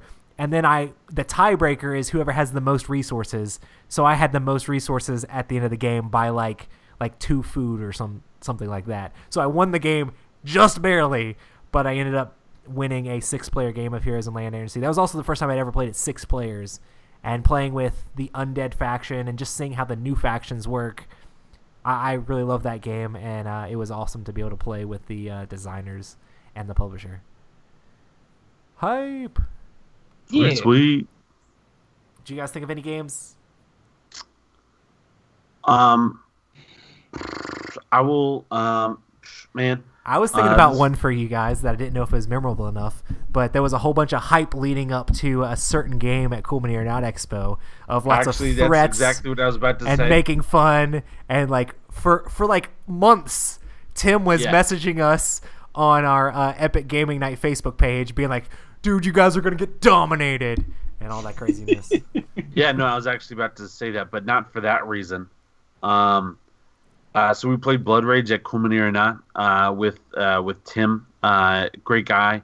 A lot of people love him in the board gaming community. He's Some people don't love him in the board gaming community also. No, I'm just kidding. No, there are a lot of people. It's a love-hate relationship. But one of the things that I really enjoyed, a specific play in that, I think it was in round 2. I think it was in the second round. And Adam Sparks can vouch for this because he was sitting beside me. Out of the 6 cards I drafted 5 missions, and I got to complete all 5 of my missions. Never, ever, ever have done that before, and have not tried to do that since. And if you or 5 quests or whatever, if you've ever played the game, you know that's kind of tough to do. And I did it, and I was just like super impressed with myself because I was like, man, did you also get the one to double all of the? I got a bunch of points. And the thing that stinks about that game is we did not count up our points properly, because I know Tim didn't count his up either, but like I didn't count any of the points for any of the battles that I won. Like, so when you get 3 points, 4 points, 5 points, I never counted any of those. And Tim still only beat me by like 2 points. I don't know if it would have been the same had I counted all those points up. It doesn't matter. He's a great guy. Really enjoyed playing with Tim. He had an awesome painted set, so that was a lot of fun. But I just remember like doing that move and being able to do all 5 of the quests. I was like, oh my gosh, like I can't believe I just did this. Like you guys suck. Like you guys let me do this. Now I didn't say it out loud. I'm saying it now. But like I was like, oh my gosh, like this is so awesome. Like how did I get away with this? Because anyway, it's just really tough to do. And so I was happy about that. I can think of another play in a minute if you give me another minute. Oh, I got another one. Boom. Right off the top of my head. You mind if I go again, Matt? And I'll be quiet. Go for it. Bro, freaking, speaking of Vikings, Champions of Midgard. Oh, yeah. It's not realize how sort of broken I broke the game. Not that I broke the game or whatever, but I scored over 200 points playing this game. And, like, Roy and Matt and the guys and stuff we played with are good players. Hector, I love Hector to death. I lapped Hector. But I love Hector. But, like, when you play with Roy's a really competitive guy. See, Matt and I, more times than Roy. Now, Roy doesn't always do this, but Matt and I, typically when we play, we don't care. We just want to play and escape, right? Like, we don't care if we win or lose. Yay, Roy won again. Cool. We just didn't have to focus on X for X amount of time. But, like, when I got done with the game and Roy was just in shock, and he was just like, I don't know what to do. I don't know what to say. Well, like, it was also my first full play of the expansion. So well, it was my first full play of the expansion because I'd only demoed the expansion. And in the demo, you only do, like, the first 2 rounds. So, anyway, after playing it with all the new expansions and everything, I kind of found something that was broken. I won't say what it is online because I don't want to spoil it or anything like that. But I found this little system, and I ended up scoring like 238 points, but then I had to take off a bunch of points for trolls, but I still ended up scoring like 217 points, and it was just awesome. Like when you get done playing no excuses, a game, Adam. I got wrecked. Yeah. I'm pretty sure everybody had no. Matt was Nobody was second. close. Matt was doing really good too. Matt I was- think me and Matt I was were at, like, kind of one- like going back and forth a little bit, but Yeah. But Rob, it was just like we I can't felt catch him. confident. We can't catch him. Like when me and Matt were just like, confident we don't know what to until do. We can't stop that. Like, so It's always sad when you like start totaling up the points at the end, and you're like, yeah, it's neck and neck and stuff, and you haven't paid attention to anything else, and then it's like, and I get 5 points to that and 10 points to that, and they're just like, and you're like, oh, good, great, wonderful. Yep, well, I'll take my I 3 still and think just there sit should over be here. a certain point with the blame where if you get to that magic number, because the blame in the game, the thematic thing is that the villagers are mad at you for doing like negative things to the village. I think if you get And to I a didn't certain care. point, you should just like auto lose. Like the villagers just take you out back and kill you or something like that. It would be kind of interesting. but they didn't write that in the rule book. I know, And the rule book only says you can't ever exceed 21 points negative for blame. Yeah, which is And I solid think when you you achieve have that like on the 7th blame because it's like 3 points apiece, right? Yeah. And so after I got my 7th, I was like, what does it matter? Sure, give me all the blame. I'm never going to go fight the trolls. Yeah. I'm going to focus on these other missions because I don't care. Mhm. And my mission card, which only gave me like 5 points, it was nothing, but it was like end the game with the most blame. And You had that. You had that. oh, I had that in the back. So like that was the extra 5 points. But yeah, it was just that was kind of cool to like to have that experience to play with our group and to just absolutely wreck it. I mean, I Chairman's killed. Maker, it's a great game. It's such a great game. Such a great game. I would say that in all of our Super Rhino Hero games this year. I played a lot of Super Rhino Hero this year. And Yeah. Strike. Oh Sorry. man, yeah. Showing All right, Strike Matt. to everybody at Dice Terracon was a lot of fun. What about you, Matt? I've got 2. I've lost a bunch of games this year by a singular point, which feels great. I've been there. 2 of the most memorable when I was playing Terraforming Mars at PAX Unplugged. I thought I had it on lock, and I felt pretty good, pretty confident. And then the guy to my left who was playing the plant-based thing inched out by 1 point right there at the end. Again, one of those things where totaling up points at the very end. I'm like, got this in the bag, and he's like, oh, and then this card's got 44 microbes on it, and that's worth 26 points. And I was like, dear God, what is happening? But it was a very fun game. The other one I was playing with Jake from the Draft Mechanic. We were playing a game of Ethnos. It was very back and forth, and me and him were in high contention the whole time. And then he, in one of the last moves of the game, just eked me out for control of a territory because he had the higher. Oh, I can't remember what that faction is. The one that wins tiebreakers. Are they the? I don't remember. Skeletons? No, there's like a faction. It's like the mountain giant or something. yeah, like yeah, you yeah. have the numbered ones, and the higher one breaks the ties. And he had a higher one, and I'd forgotten about it. And then he was like, "No, man, I won that tie, and so I get the points." And I was just like, "No!" And then he passed me by 1 point, and it was a solid game, solid move. Yeah, good times. The also Speed Blood Rage. Kind of fun. Dude, that was insane. Kind of fun. Not too keen on it personally because I do not have time to think. But I mean, we can get Blood Rage done in an hour. That's kind of impressive. A lot of 5-player Blood misplays. Rage done in an hour. yeah. 5. Yeah, it was That's like a big it difference. was literally under an hour and 10 minutes.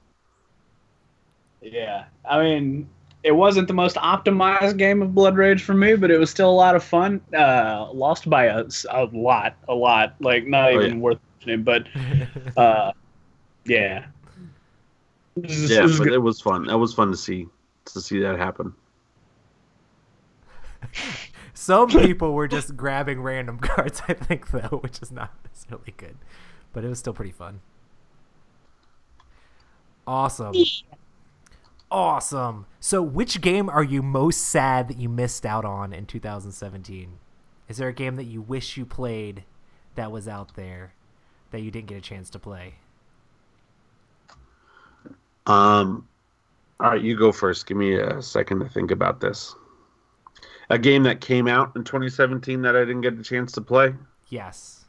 I have a pile behind me. Yeah. Oh, yeah. I don't know. I still really want to play Wasteland Delivery Express. Yep. I feel like that game, since I actually really enjoy the pick up and deliver mechanic, and like that's what that game is. And for some reason, like pick up and deliver is supposed to be like a Euro-y thing, but I enjoy the like going over here and grabbing the stuff, and the fact that I could have a truck with like upgrade it so that I can like take on raiders and then still going around trying to do these different missions and stuff. And the production in that game is just ridiculous. I definitely want to try out Wasteland Delivery Express, and that's one game that I'm super sad that I never got a chance to play in 2017. So yeah, Jonathan Gilmore, if you're out there somewhere, let me play your game. Let teach me how to play it so we can play. No, but yeah, super exciting. And Matt has it, so someday over the rainbow, we might get a chance to play it. It's sitting here on the floor, ready, waiting to be punched out. That I've also heard that game's a bear to like get ready too. So. Yep. Because it's got like tons of little bitty upgrades and stuff you got to punch out and put them all in their right place in the trays and stuff like that. So. I mean, yeah, at least once you put it in the tray. Once it's done, it's done. Right. But until you get to that point. I love punching board games though, so. I do too, actually.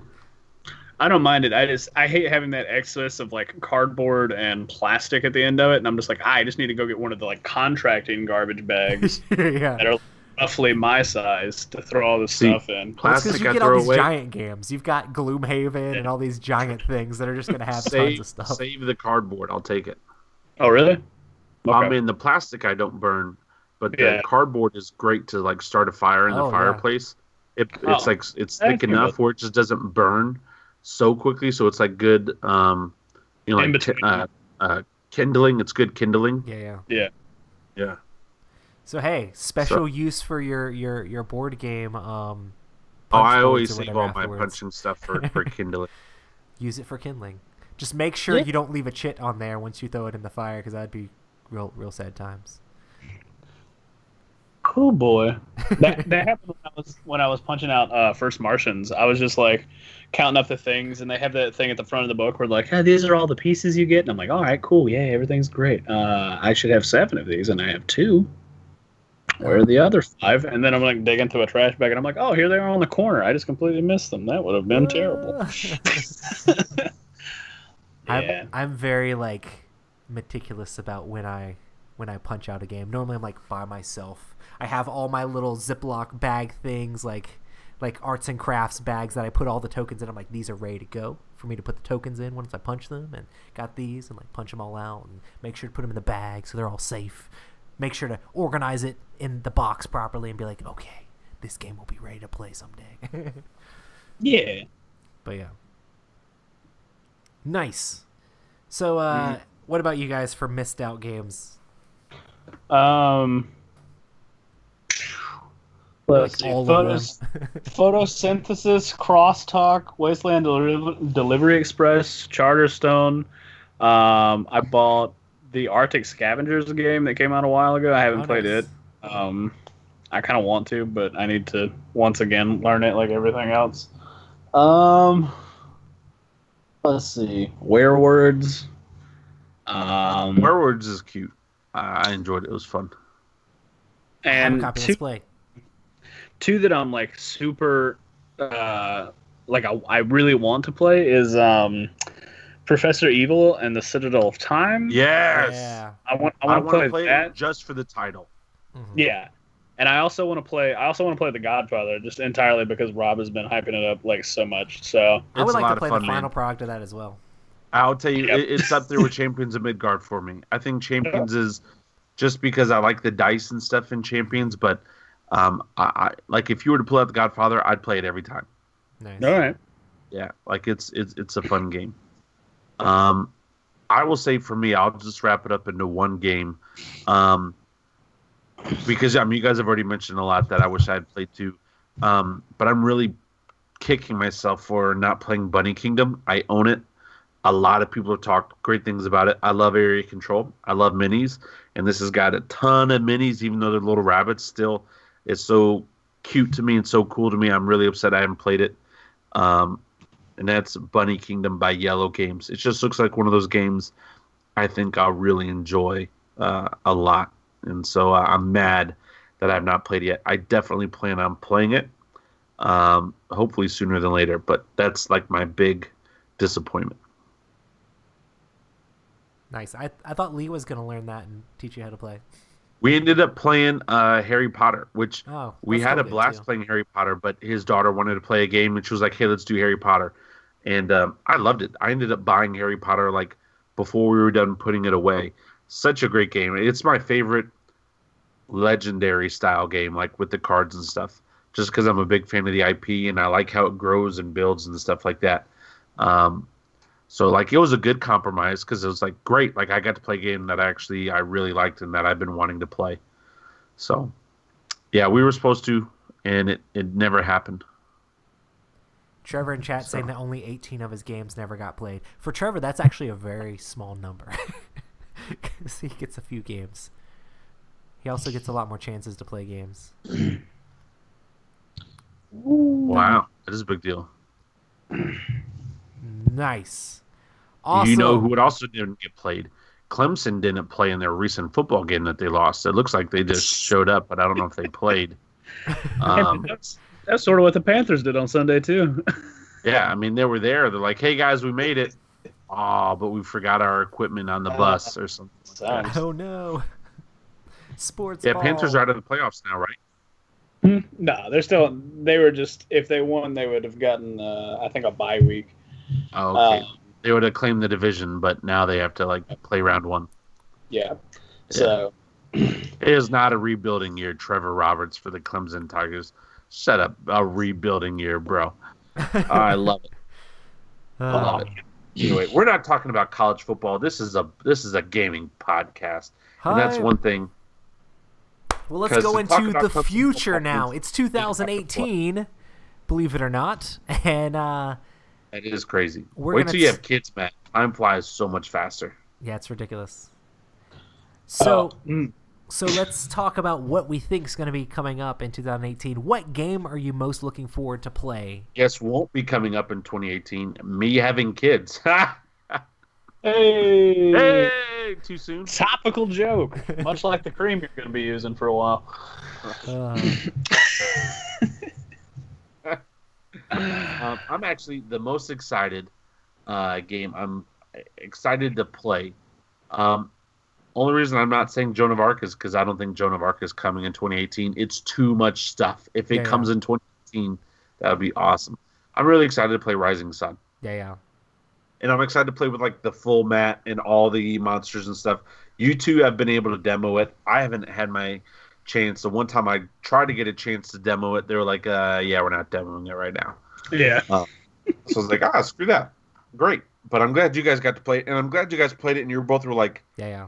Wow, this is actually a really good game. Eric's still got it going on. Mm-hmm. So I think that's like the newest one this year that I'm just like the most hyped for. That and several other Kickstarters, but like that's the number one. I was about to say, for me, it's the same thing. Like, I got to play one age of Rising Sun in one demo, and it was a lot of fun, but seeing all the stuff there, it's like, dude, do you know how much more stuff we get in the Kickstarter than this? Holy smokes, it's going to be ridiculous. So I'm super excited to see all the monsters and see all the miniatures when they're finally like all of them together and see all the different clan abilities and stuff like that. And I'm definitely excited to play that game. We're like all going to have a copy, but we definitely need to like get together and play that game. Oh yeah. I'm excited for it. Other than that, what about you, Matt? I'm also interested to learn more about Aria or whatever, which is the Far Off Games game. I don't think it's actually going to come out, but the Kickstarter is going to come out for that. So I'm excited to see more about Cody's new game that he's making, because it's supposed to be like legacy style adventure running around. So I'm hoping it's sandboxy, since Zaya is so sandboxy. I really want to see a sandboxy. I want to see Skyrim in a board game, but actually Skyrim, where you can just run around and do whatever you want. Like whatever you want. Mage Knight? No, Mage Knight. You have a quest and you're going specifically to end the thing. And Mage Knight is fine. I shouldn't say too many bad things about Mage Knight. People love Mage Knight, but it's just an outdated game. It's not a bad game. It's just like 10 years old now or something like that. Well, it's complicated and convoluted, and everybody's playing solo. And it's old. I mean, try to think of games like Mage Knight before Mage Knight. Yeah. It's hard to do that. You're right. D&D is probably better than the last 2 to 4 years. The games have just been so crazy. But when you talk about games like Mage Knight, I just give games like that, like Lords of Waterdeep. I give them a pass. Good, but there's so many better things out there now. But okay. But Dungeons and Dragons is very cooperative. I want one where I want Zaya with fantasy characters running around.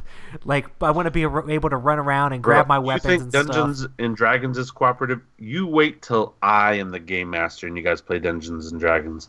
You won't be working together. What? Now I'm going to have you all attack and kill each other. As soon as, and I'm going to go for tails myself, first person to scratch their face attacks the first person I see blink after that. And so it's going to be stupid, man. You're going to add in trader mechanics? Oh, yeah. It's the first thing Rob does is splits the party up into a deep dark cavern, and they're all right, so you got to fight 10 zombies, and then you have to try and avoid the Umber Hulk. And you're like, huh? Yeah. I'm level 1, buddy. I don't have good sneak skill. And he's like, good luck, have fun. I have to say, I can tell that Rob hasn't listened to nearly as many role-playing DM podcasts as I have.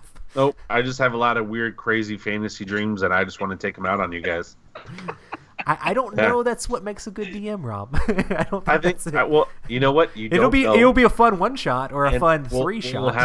We'll have to try it, and I think you might be surprised at some of the craziness. But I think what's going to happen? Should we bring multiple character sheets?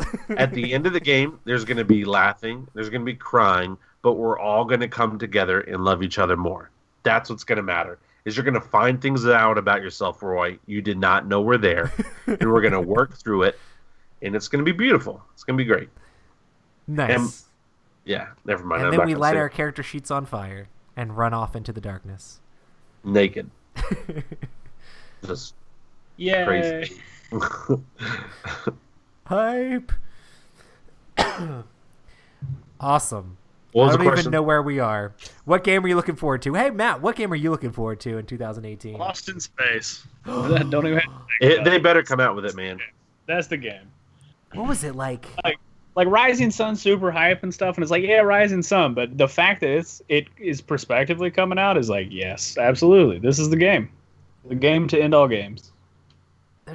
He said it was going to be coming out, right? He did. He said this year. That's the game. There we go. Another honorable mention, which would be great, is say what? I didn't lose everybody, did I? Oh, cool. Reconnecting. Poor connection on Skype. Great, guys. This makes great podcast content. I'm not quite sure what's going on. Technical difficulties. Everyone has to mount and ride the Tarrasque. But can I tame the Tarrasque? Yes, Skype did just die. I might have to hang up. Womp womp ba ba. Okay, I'm gonna hang up, guys. And I'm trying to go back. I guess Skype died. Hey, there you guys are. Did I just disappear? And you guys are still there? It's man, Rob's RPG is gonna be awesome. I'm so sure that's what happened. Womp womp. Well, it was basically you dropped, Roy, and then me and Rob were still there for a minute, and then Rob dropped, and then I was just alone still talking, and I was just wait a minute. Bro, that's what my podcast, not my podcast, that's what my game's going to do. Listen, Lost in Space is going to be so good that Skype couldn't handle it. Absolutely, that was the. We pulled the crossroad card that says, "Hey, you lose the DNR with you lose communications." That was the Raxon squad coming to take out Roy's net, so that we I guess you're right. Talk about this game anymore. We did just say, "Hey, that's supposed to come out this year, right?" And then they're like, "Shh." Oh. Also, I wanted to say, Betrayal at House on the Hill Legacy could be pretty exciting. Yeah. And the new Scythe expansion is going to be great. Yeah, I'm interested to learn more about that, too. Bro, I'm excited for a bunch of stuff that's coming. I'm excited for the new Walking Dead game that I was supposed to get last June. Hey. I'm excited for Zombicide Black Plague because I've got people now that'll play with me. And so I'm excited to play it, especially for these minis and stuff like this huge dragon Zombicide mini. I really want to play with the Stranger Things characters. Nope, when they come you're in. not allowed to play because we played that one time and you were like, nah, I like meh. I don't even know what you said. You could have said it was the greatest game ever, but nope, you're not allowed to play it now, just for whatever reason. I played it with you. I know, but like you complained because like now, granted, I did screw up. I put you added like 37 abominations, and they're like impossible to kill. And I did put it. I put us on like Super Saiyan mode, where you needed like 8 people or 8 characters. We were playing with like 4. So it wasn't easy, but it was still fun. I mean, I've never died so fast and had so much fun doing it. Hey, but there are a bunch of cool monster minis on the board, right? Oh yeah, I thought it was gorgeous. And now to add these huge dragon ones to it, that's going to have a ballista. I tell you another game I'm excited for. Freaking excited for Song of Ice and Fire. Have they said when the deliver date on that is? Yeah, I've already got like a thing that's coming out this year, like Q1 or Q2. It's coming out early. I'm excited to play a miniatures game where you don't need to spend a whole turn deciding what direction you're going to turn. That's what I'm excited for. And what do you do for round 4? Round 4, I'm just going to turn left. Not go left. I'm just going to turn my shoulders to the left. So next turn, I can then start going that way. Especially when you only play 8 rounds, and you have to spend half of those rounds deciding which way you're going to turn. That's the dumbest thing in the world, Fantasy Flight. I said it. I like it. I enjoy it. It's a fun game, but I'm excited for the better games to come out. And you know I'm also excited about that? Here's a little thing. Here's another thing that made 2017 so great. Freaking Liz, man. Liz, Hurricane Harvey, and Hurricane Irma, and all the other terrible hurricanes this year were coming to destroy her. They were like creeping up just saying, Liz, we're coming. Liz, we're coming. And this girl, freaking beast mode, says, you know what? Screw you, hurricanes. I got to go to she got to go to San Diego Comic-Con. And she was like, I don't want this little stupid piece of plastic, but Robert Newman does. And she went to the post office in the middle of the hurricane and sent it to me. And I'll tell you what, that meant the world to me. The fact that she did that, and I still have it on my display case over there by my games.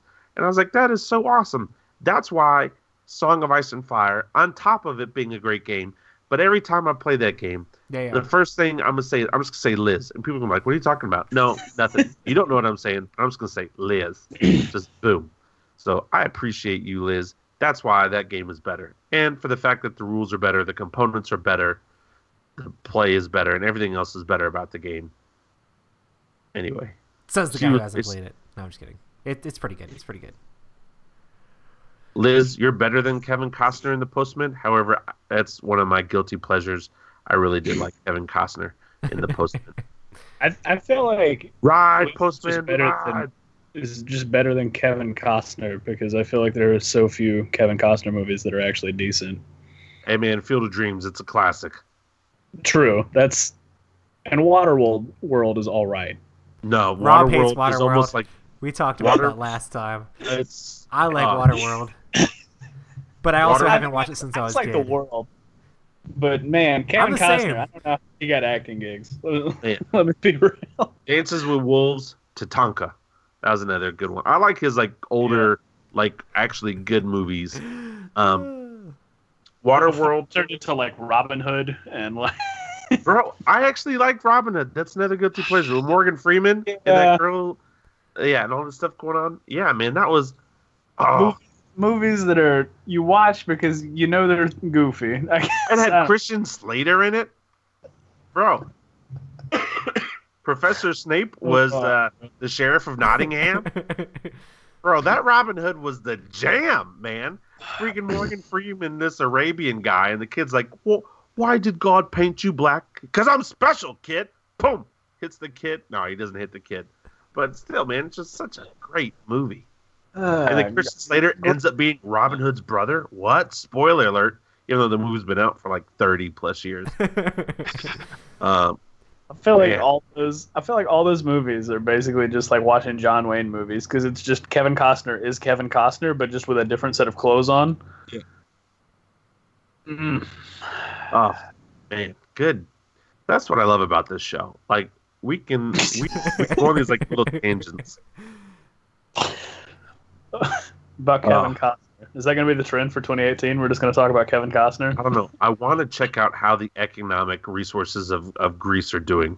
Like every once in a while I think about it. I'm just like, how are you guys doing now? Hey, no more Greece. We're just going to do our weekly Bitcoin segment. Hey. That's okay. It's still doing well.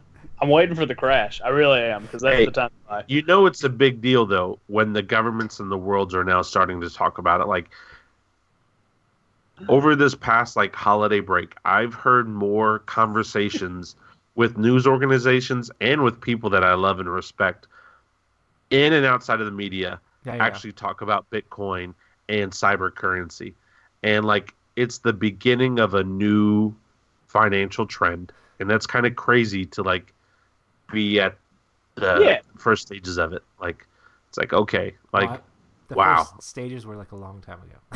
No, but it's like the first maybe global stages, because I never heard about Bitcoin before 2017. I didn't did know what was going on. If I had actually done anything when I heard about it, that would have been something. Man, let me tell you something else. So something happened this year that was basically like all the people who look at Bitcoin and go, "Oh man, if only I'd have put $100 in back then, I would have had so much money." There was a thing that happened this year. There's a cryptocurrency called Ripple that does, I believe it does like international exchanges and stuff is what it's specifically set up to do. It started the year at like 0.0006 cent per token. So if you would have bought $100 of Ripple on January 1st of this year, if you would have sold it today, you would have $35,000 because it increased 38,000% last year. So each token now is worth like $2.30, which still is like very small, but just the amount that you could have bought previously is crazy. So there's a lot of neat stuff. I want like futuristic Rob, if you're listening to this podcast, come back in time and tell me about these investments. Tell me which. I don't even care if it wins, but like Twitter, if I could go back in time, I would buy stocks on Twitter day one, opening morning, and then sell them that afternoon. Because like in the first day, they were going for like $1, maybe less than $1 a share, and at the highlight of day one, it was around $55 a share. So imagine you buy 1,000 stocks for around $1. And then you multiply that times 55 at the highlight and you sell it. That's not bad. You can buy a couple board games. Yep. You wouldn't do so bad. Hey, let's talk about some board games. Oh yeah. So there were a ton of trends in board gaming this last year. I know we saw tons of escape rooms and things like that. What do you think will be the new trend in board gaming in 2018? More legacy games. Yep.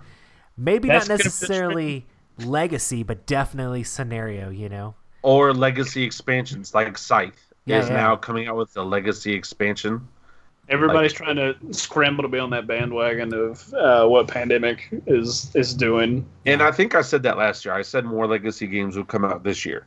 And they take a long time to actually make, so they probably have been in development, and now they're going to start actually rolling out. I think we're going to see even more this year. So, yeah. Nice. Yeah, I agree. That and scenario games, since like all these other games are very much scenario driven, there's a lot more of that going on in the board game sphere. And I don't have time to play any of them, but they all look really awesome. What would you like to do more of that you didn't get to do as much of in 2017? Have time. I If I could just make more hours, that would be great. Yeah, for sure. Matt. What's up, man? Oh, I love you. I love you. I just got so much stuff I want to do, and I don't feel like I have any time to do it.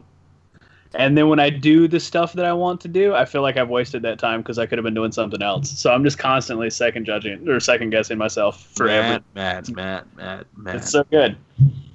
So if I could just hit like a pause button on time and then watch all of my backlog of movies and then run through the Netflix catalog real quick, and back to the world, and then do the real life things I want to do that matter, that'd be great. Play all of Breath of the Wild. I mean, Yeah. Oh. I posted on Twitter the other day. I was like, "Hey, I could either record a board game media video or play Breath of the Wild.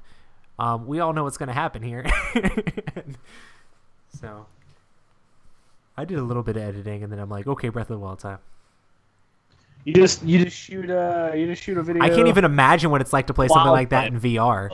Like, you just never leave.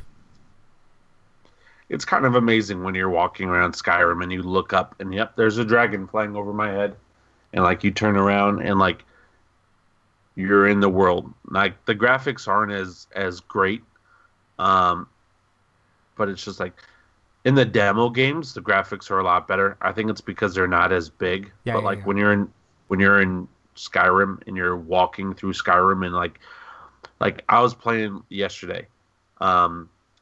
And I was getting shot at by these bandits because I've been doing a lot of bow stuff. Yeah. And I'm sitting there like dodging my head, like moving all this stuff around because like the arrows are coming at my face. I mean, I never thought I'd be so excited to have stuff thrown at my face before. Man, I'll leave have you that- had I'll any leave like that for the jump chat. scares happen to you? Like you turn around a corner and there's a giant Duragard like with a giant axe trying to chop you in half or something. You'd be like, "Oh my gosh!" I did have a little jump scare. Did you have to change your pants or? No, I'm kidding. No, not yet. I did have a little jump scare though with some giants. You know, like when you first leave Whiterun. Yeah. Have you played Skyrim, Matt? Yeah. So when you leave Whiterun, there's like 2 mammoth things around you. Stuff. Oh yeah. Right, and I went to go mess with this one mammoth, and the 2 giants there. I didn't see the second giant, and all of a sudden, I feel my controller start to vibrate, and I turn my head, and there's a giant coming right at me. I did like, oh crap! Like have one of those moments, and like try to take off running. Did you do Like that literally in thing- real life, you try to take off running? I mean, in real life, I lean forward like to get away from him swinging at me, but like second nature with my controller, I just started to move forward. But it was like, oh crap! Like I didn't see it. I didn't expect it. All of a sudden, I just felt like the earth shaking around me with my controller vibrating, and I looked, and it was cool because like the camera follows your head, and so it's like whatever I'm looking at, it's what I'm looking at. And all of a sudden, I see this giant like way too close to my face, and I took off. It was fun. That's awesome. That was the only like oh moment. Ever since then, I'm now looking down at my map to see where all those little red dots are because I don't want to get freaked out again. However, my wife did play the VR, and she played like this demo with the underwater shark stuff, and the shark is eating at the cage, and like half of the game she had her feet up because she thought the shark was going to eat her feet. That was pretty cool. She's like, oh. So You should have There's like, went down there and like grabbed her leg or something. I mean, that would have been so mean. I don't want that because like I know they'll do it back to me. And the last time somebody scared me like that, I punched them, and I don't want to punch my. Like I really did. I put my hands on somebody after strictly being told not to. It's just that's how I react. If I get scared, I push or I punch. You're like fight or flight. I fight. Well, like you know how like some people like they curl in like I don't. I go out. I'm like I go I can't shake too much right now. But anyway, I push out. Nice. Yeah. Awesome. They, For, go ahead. for No, me, what were it's you gonna say? definitely for playing. As far as what do I want to do more? I just want to play more games and create more board game media content, and hopefully hang out with you guys more. But yeah. Yeah. Yeah, I definitely want to play more games. We'll see. So we'll see. But I definitely want to do more games.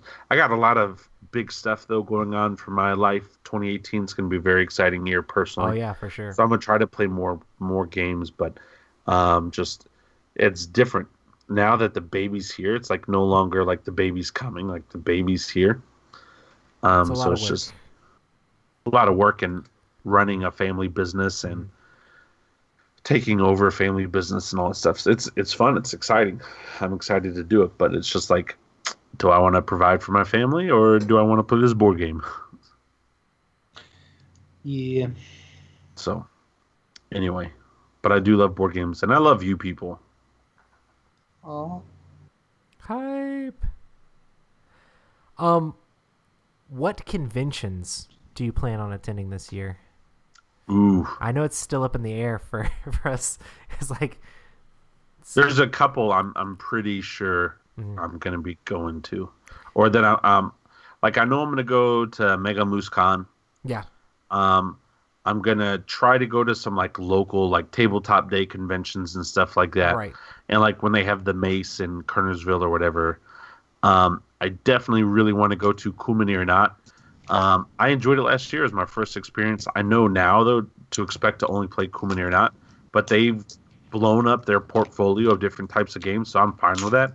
And like you guys said, a lot of the games I'm excited to play should be out by then, so it just won't be like watching other people demo it. Gotcha. I don't think I'm going to do Gen Con this year. It's just like, because we're going to Florida next week, I've got to I can't just like travel all the time. That's not fair to my wife. That's not fair to my business. And Gen Con, you don't really get to play games. Right? I mean, if I really think about it, like Gen Con is fun, but like we really don't get to hang out with a lot of people. We get to see a lot of people, but it's not really hanging out because one, it's so crazy, so packed, so busy. And two, like a lot of the developers and designers and companies, when they're not at their booths, they're still working. Like they're having private meetings in their rooms. They're going to meetings and having dinner with distributors and stuff. Like they are slammed. It is a working convention for them. Yeah, for sure. And then it's hard to like meet up with fans and play games with fans because there's like no tables because there's 70,000+ people there trying to play at the same table you are. So it's like Gen Con or Dice Tower Con. And I remember last year, like getting able to play with like Ambi and a bunch of other people at Dice Tower Con. It was so weird for me going to a con and playing as much as I played. Like literally, that's the convention. It's like just play whatever games you want. Solid forever. So I'm super, super excited for if I get the chance to go. I don't know if I'll be able to go to Dice Tower Con. I may buy my ticket and then I may have to sell it off. But yeah, Dice Tower Con, Cool Mini or Not, and then a bunch of local stuff. I was thinking about going to Origins this year. I've never gone, but now with us going to Florida, probably not going to happen. Yeah, because I also have to still do still have to do like family vacation time. So it's not like I can just say, hey babe, hey girls, daddy's gonna go do this stuff. You guys paint with mommy till I get back. Okay, bye. Yeah, for me, I know that we're definitely gonna do Cool Mini or Not Expo. I definitely have to do Dice Tower Con because I'm like scheduled to do things there. And I'm super excited. I need a room with you at Dice Tower Con. I need you to make that happen. Yeah. So I'm for real though. We'll figure something out. We're gonna make this happen. Okay. But yeah, so Dice Tower Con will be awesome. Gen Con, like any of these conventions I go to, like I will definitely be like helping out with the Dice Tower or working to do stuff to get there, just because they're so expensive to go to these different conventions. But yeah, I really would love to try out PAX Unplugged just because I heard so much great things about it last year, and it's one that like you could drive up to. You know, it's not like as far as some of the other ones. If I do that, that'll be like a quick guilty pleasure. Yeah. So I need to figure out like when that is next year. But I mean, there's so many different things. Like I would love to some year do Dice Tower Cruise because that sounds insane. Like if I could take my family on a board gaming cruise and like do all the other cruise stuff too. That would be stupid. But I'm probably way too broke for that. I was too broke for that this year, but probably still be too broke for that. But there's a ton of stuff, but I don't have as much stuff set in stone. Like last year, I felt like going into it like being like, I'm going to Gen Con, I'm going to this, I'm going to that. This year, I'm just kind of like, we'll see what happens. So, but yeah, Gen Con is fun for, like you said, like just getting to say hi to people, but that's all you get to do is you don't even get to hang out with people for the most part. And there's so many people that want to do stuff with you, but you can't do stuff with barely anybody because you're too busy running around doing all the other stuff. Well, and the other thing about Gen Con is like typically the games there that I would buy, I already backed on Kickstarter, and so it's like, all right, wait a month to get my Kickstarter in, or just wait another couple weeks and get it for $15-$20 less on Amazon. So it's like I want to support my local games and stores, and I get that, but literally you're going to Gen Con for the hotness. You're going to Gen Con to be able to get it first. That's really why you're going to Gen Con. For me, I can't like go around and buying all those games. I go there to get all the scoops on all the new games. It's fun because I do the Instagram and stuff like that. It's fun to be able to take pictures of all the games, to be able to demo a bunch of stuff so I can come back and talk about it on the podcast.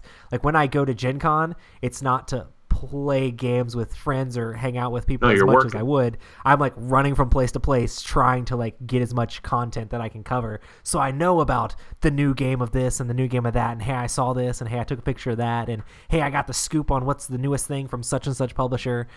That's the reason that I love to go to Gen Con, but it's like it's so crazy and so hectic. But I had such a blast last year. I would love to do it again. Just it has to be possible. So I'm with you. Hype. What about you, Matt? What are you thinking about trying to do? Or I don't know. Matt, you're always like the last minute, like, hey, I'm going to this convention. I just decided this week. Yeah, basically. I don't know. I wouldn't mind going to PAX Unplugged again. I think that'd be pretty cool. Awesome. I'm not so sure about Gen Con. Probably go to Cool Mini. With you guys talking about all the Dice Tower Con and stuff, that actually sounds like a lot of fun, so I'll probably try to go to it. Honestly, Matt, out of all the cons I've been to, it really is, because like you can buy games at Cool Mini or not, or not Cool Mini, at Cool Stuff, because and then if they don't have it there, you can order it from their store, which is like 10 miles away, and they have a courier come and bring it, or you just pick it up the next morning. And their library is huge, so you can just their library play whatever. is freaking huge, and it's literally like 500 plus tables of just games, and they have all these signs for like board game teachers wanted, board game players wanted, all this other stuff. So like even if you just want to get a game and you just want random people to play with you, you pick up one of the signs at one of the tables, you set it down, and then people will just randomly start to sit down and join with you. And the con is open 24/7. Like, and the game library is open 24/7.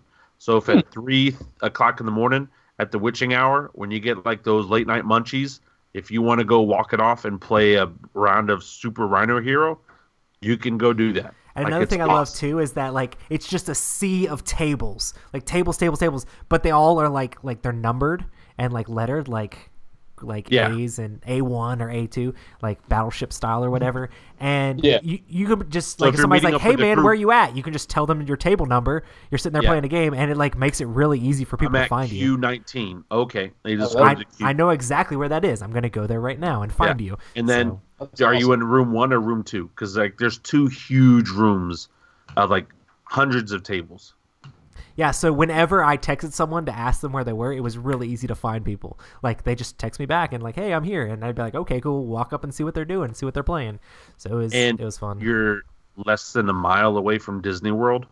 And so, like, food for the Strip, you're right there on the Orlando Strip.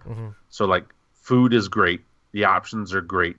I mean, it's just like, it really is. It does help to have a vehicle, though, to be able to get around. But also, though, if we can get, like, a room at the spot this year, so there's not as much like driving away. I mean, it really is. It's like it's the most relaxed, fun gaming convention I've been at. I've been at others and I've had a blast, but this was literally only thing I had to worry about was what game I'm going to play. That's it. Not even who am I going to play it with.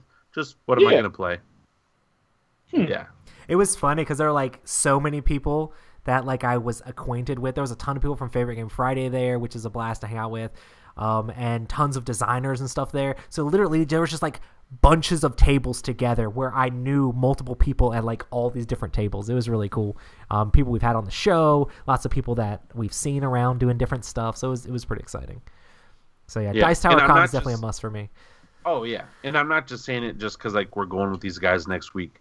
It's like they've been to a bunch of other cons and they made their own where they wanted to play games, and that's exactly what this is and stuff. And we got to play with Ambi. Like I got to teach Ambi and Crystal Strike. Like that was fun, and playing Dancing Eggs and Deception Murder Hong Kong. Like got to play with a bunch of crazy fun people. It was just absolute blast. Hype. Yeah.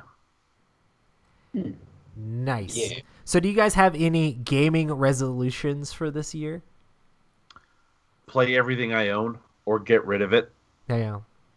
Like if I don't play Cry Havoc this year, I'm selling it. I'm so over it. Like every time I look at the box, I'm like, man, you stupid game. You look so beautiful. I just want to play you. And I've owned it since Gen Con 2016. I think that's when it came out. It came out like a day or two before Gen Con, and I got my copy in. Like I think I had the pickup option at Gen Con, and still haven't played it. Woo! Ambi says that Strike is her most played game of 2017. That's awesome. I will say, Ambi, we played Strike the most over the Christmas holiday break with my family. They absolutely loved it, and like it was one of those experiences. As soon as we got done playing it, they were like, can I get this on Amazon? Where's this game? It's so simple, but I love it. And we had neighbors come over and play it with us too. That's awesome. Oh yeah, Strike is just. I've never played with somebody who was like, this is dumb. Like I've had people say, oh my god, this is so dumb. I love it. Never like, this is dumb. Like everybody that plays it, it's such a great, simple, stupid game that you're gonna overpay for literally a bowl of dice, but it's so worth it. So worth it. For me, yeah. One of my resolutions is definitely to do more media stuff. Board game media, hype.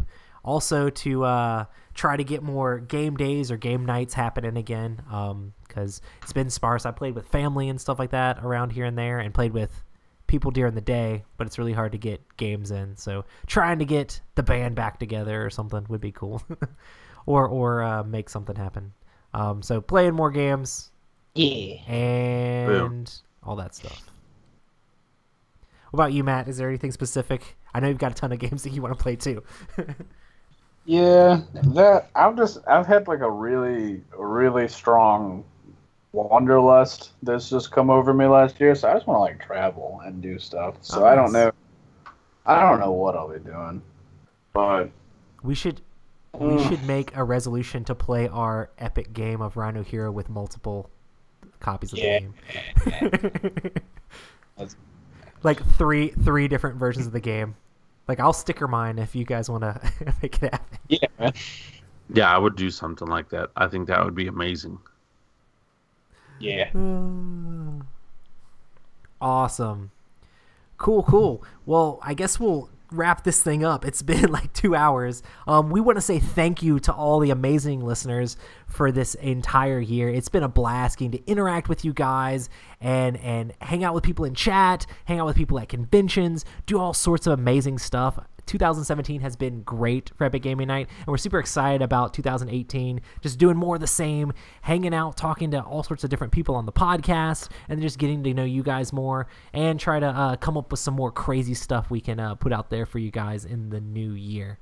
You guys are all awesome, and we also want to say thanks so much to our amazing patrons. You guys help us do what we do. We have different things we have to pay for throughout the year, and we try to go to these conventions and things like that. So the Patreon definitely helps us out a lot for that. And we also want to thank the Patron of the Week. Patron of the Week is an amazing person, a great person. I can't do it. I don't know. It's not Come me. on, man. You got to do it. Awesome. So this person, Rob's been talking about wood chips and cologne and things like that. He tried to retire the wood chip cologne. This person is the person that smells better than all the rest. Smells Keep like it going. the most Come on. wood musk, the craziest wood chips. Been chopping down all the trees in the forest. Chopping the trees. Who is it? Brett Todd, thank you so much for being the patron of the week. What? You're an amazing person. Mr. Lumberjack Brett Todd, everybody. Dude, man, like, if Rob could have more kids, he'd probably want them to be just like you. Just like you, Brett. However, you're not allowed to date my daughters ever. I'll kill you. Rob Brett wants Todd. me to do the patron of the week, but he's still doing the backup vocals for the patron of the week. I'm trying to help you. Yeah, Yeah, man, you're struggling. he's your- Being honest. I I'm am trying to help you. struggling. I can't do it. It's not as good. He's your hype man for patron of the week. Hype. trying. So Brett Todd, thank you for being the Lumberjack Extreme Wood Musk. Yes. Say his name again. Say Brett his Todd. name, Brett Todd. Thank you so much for being a patron of the week. You're great, and thank you so much to all of our patrons on Patreon. It's been a great year, and thank you for all your stuff. And we'll continue to do more and more. And maybe next time I won't do such a terrible job of doing patron of the week. You didn't do a terrible job. You know why? Because you can't do a terrible job. All you got to do is say his name, Brett Todd. And you've Brett done it. Todd. Every time you say Brett Todd, an angel gets its wings, a fairy comes back to life, I Captain can't- Hook can't do loses, it. he loses another hand to the crocodile. Brett Todd, everybody. Brett Todd. See, this is why I can't do it. It's just insane. Oh. Brett Todd. Brett Todd is so amazing. He makes me forget about operations that happened to my body and mutilated me several hours ago. That's how good he is.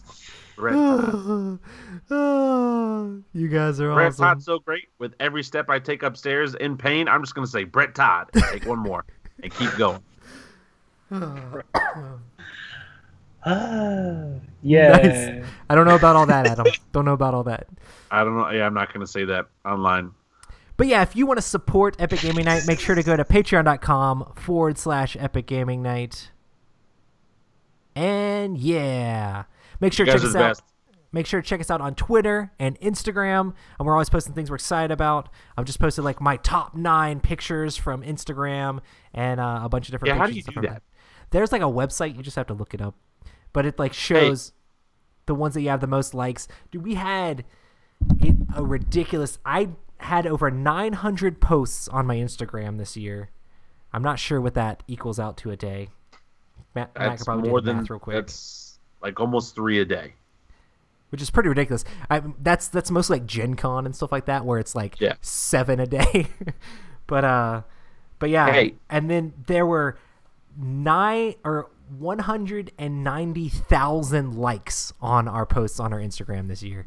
That's Damn. stupid. Dang. You guys are amazing, so make sure to hit us up on the community over there. We're always posting Favorite Game Friday, talking about our favorite games each week, which is always awesome. So make sure to check that out over on our Instagram and over on the Dice Tower, and our reviews and stuff that go up there as well. And Listen, yeah, you guys are the absolute best. We appreciate you. We're very excited for 2018. But listen, regardless of how your year may have started or whatever's going on, you are the gatekeeper of your destiny. Choose to have a great day. You make me have a better day. I appreciate you guys. I love you guys. I know I can speak for Matt and Roy when I say the same thing. We would not be doing this without you guys. Thank you so much. 2018 is going to be awesome for you guys and for us. We're excited. We're excited to play games with you. We love you. Have a great night. Stay warm. It is cold outside. it is definitely cold. I'm in the kitchen because it's so cold in my game room. Yeah. But anyway, we love you guys. 2018 is going to be awesome.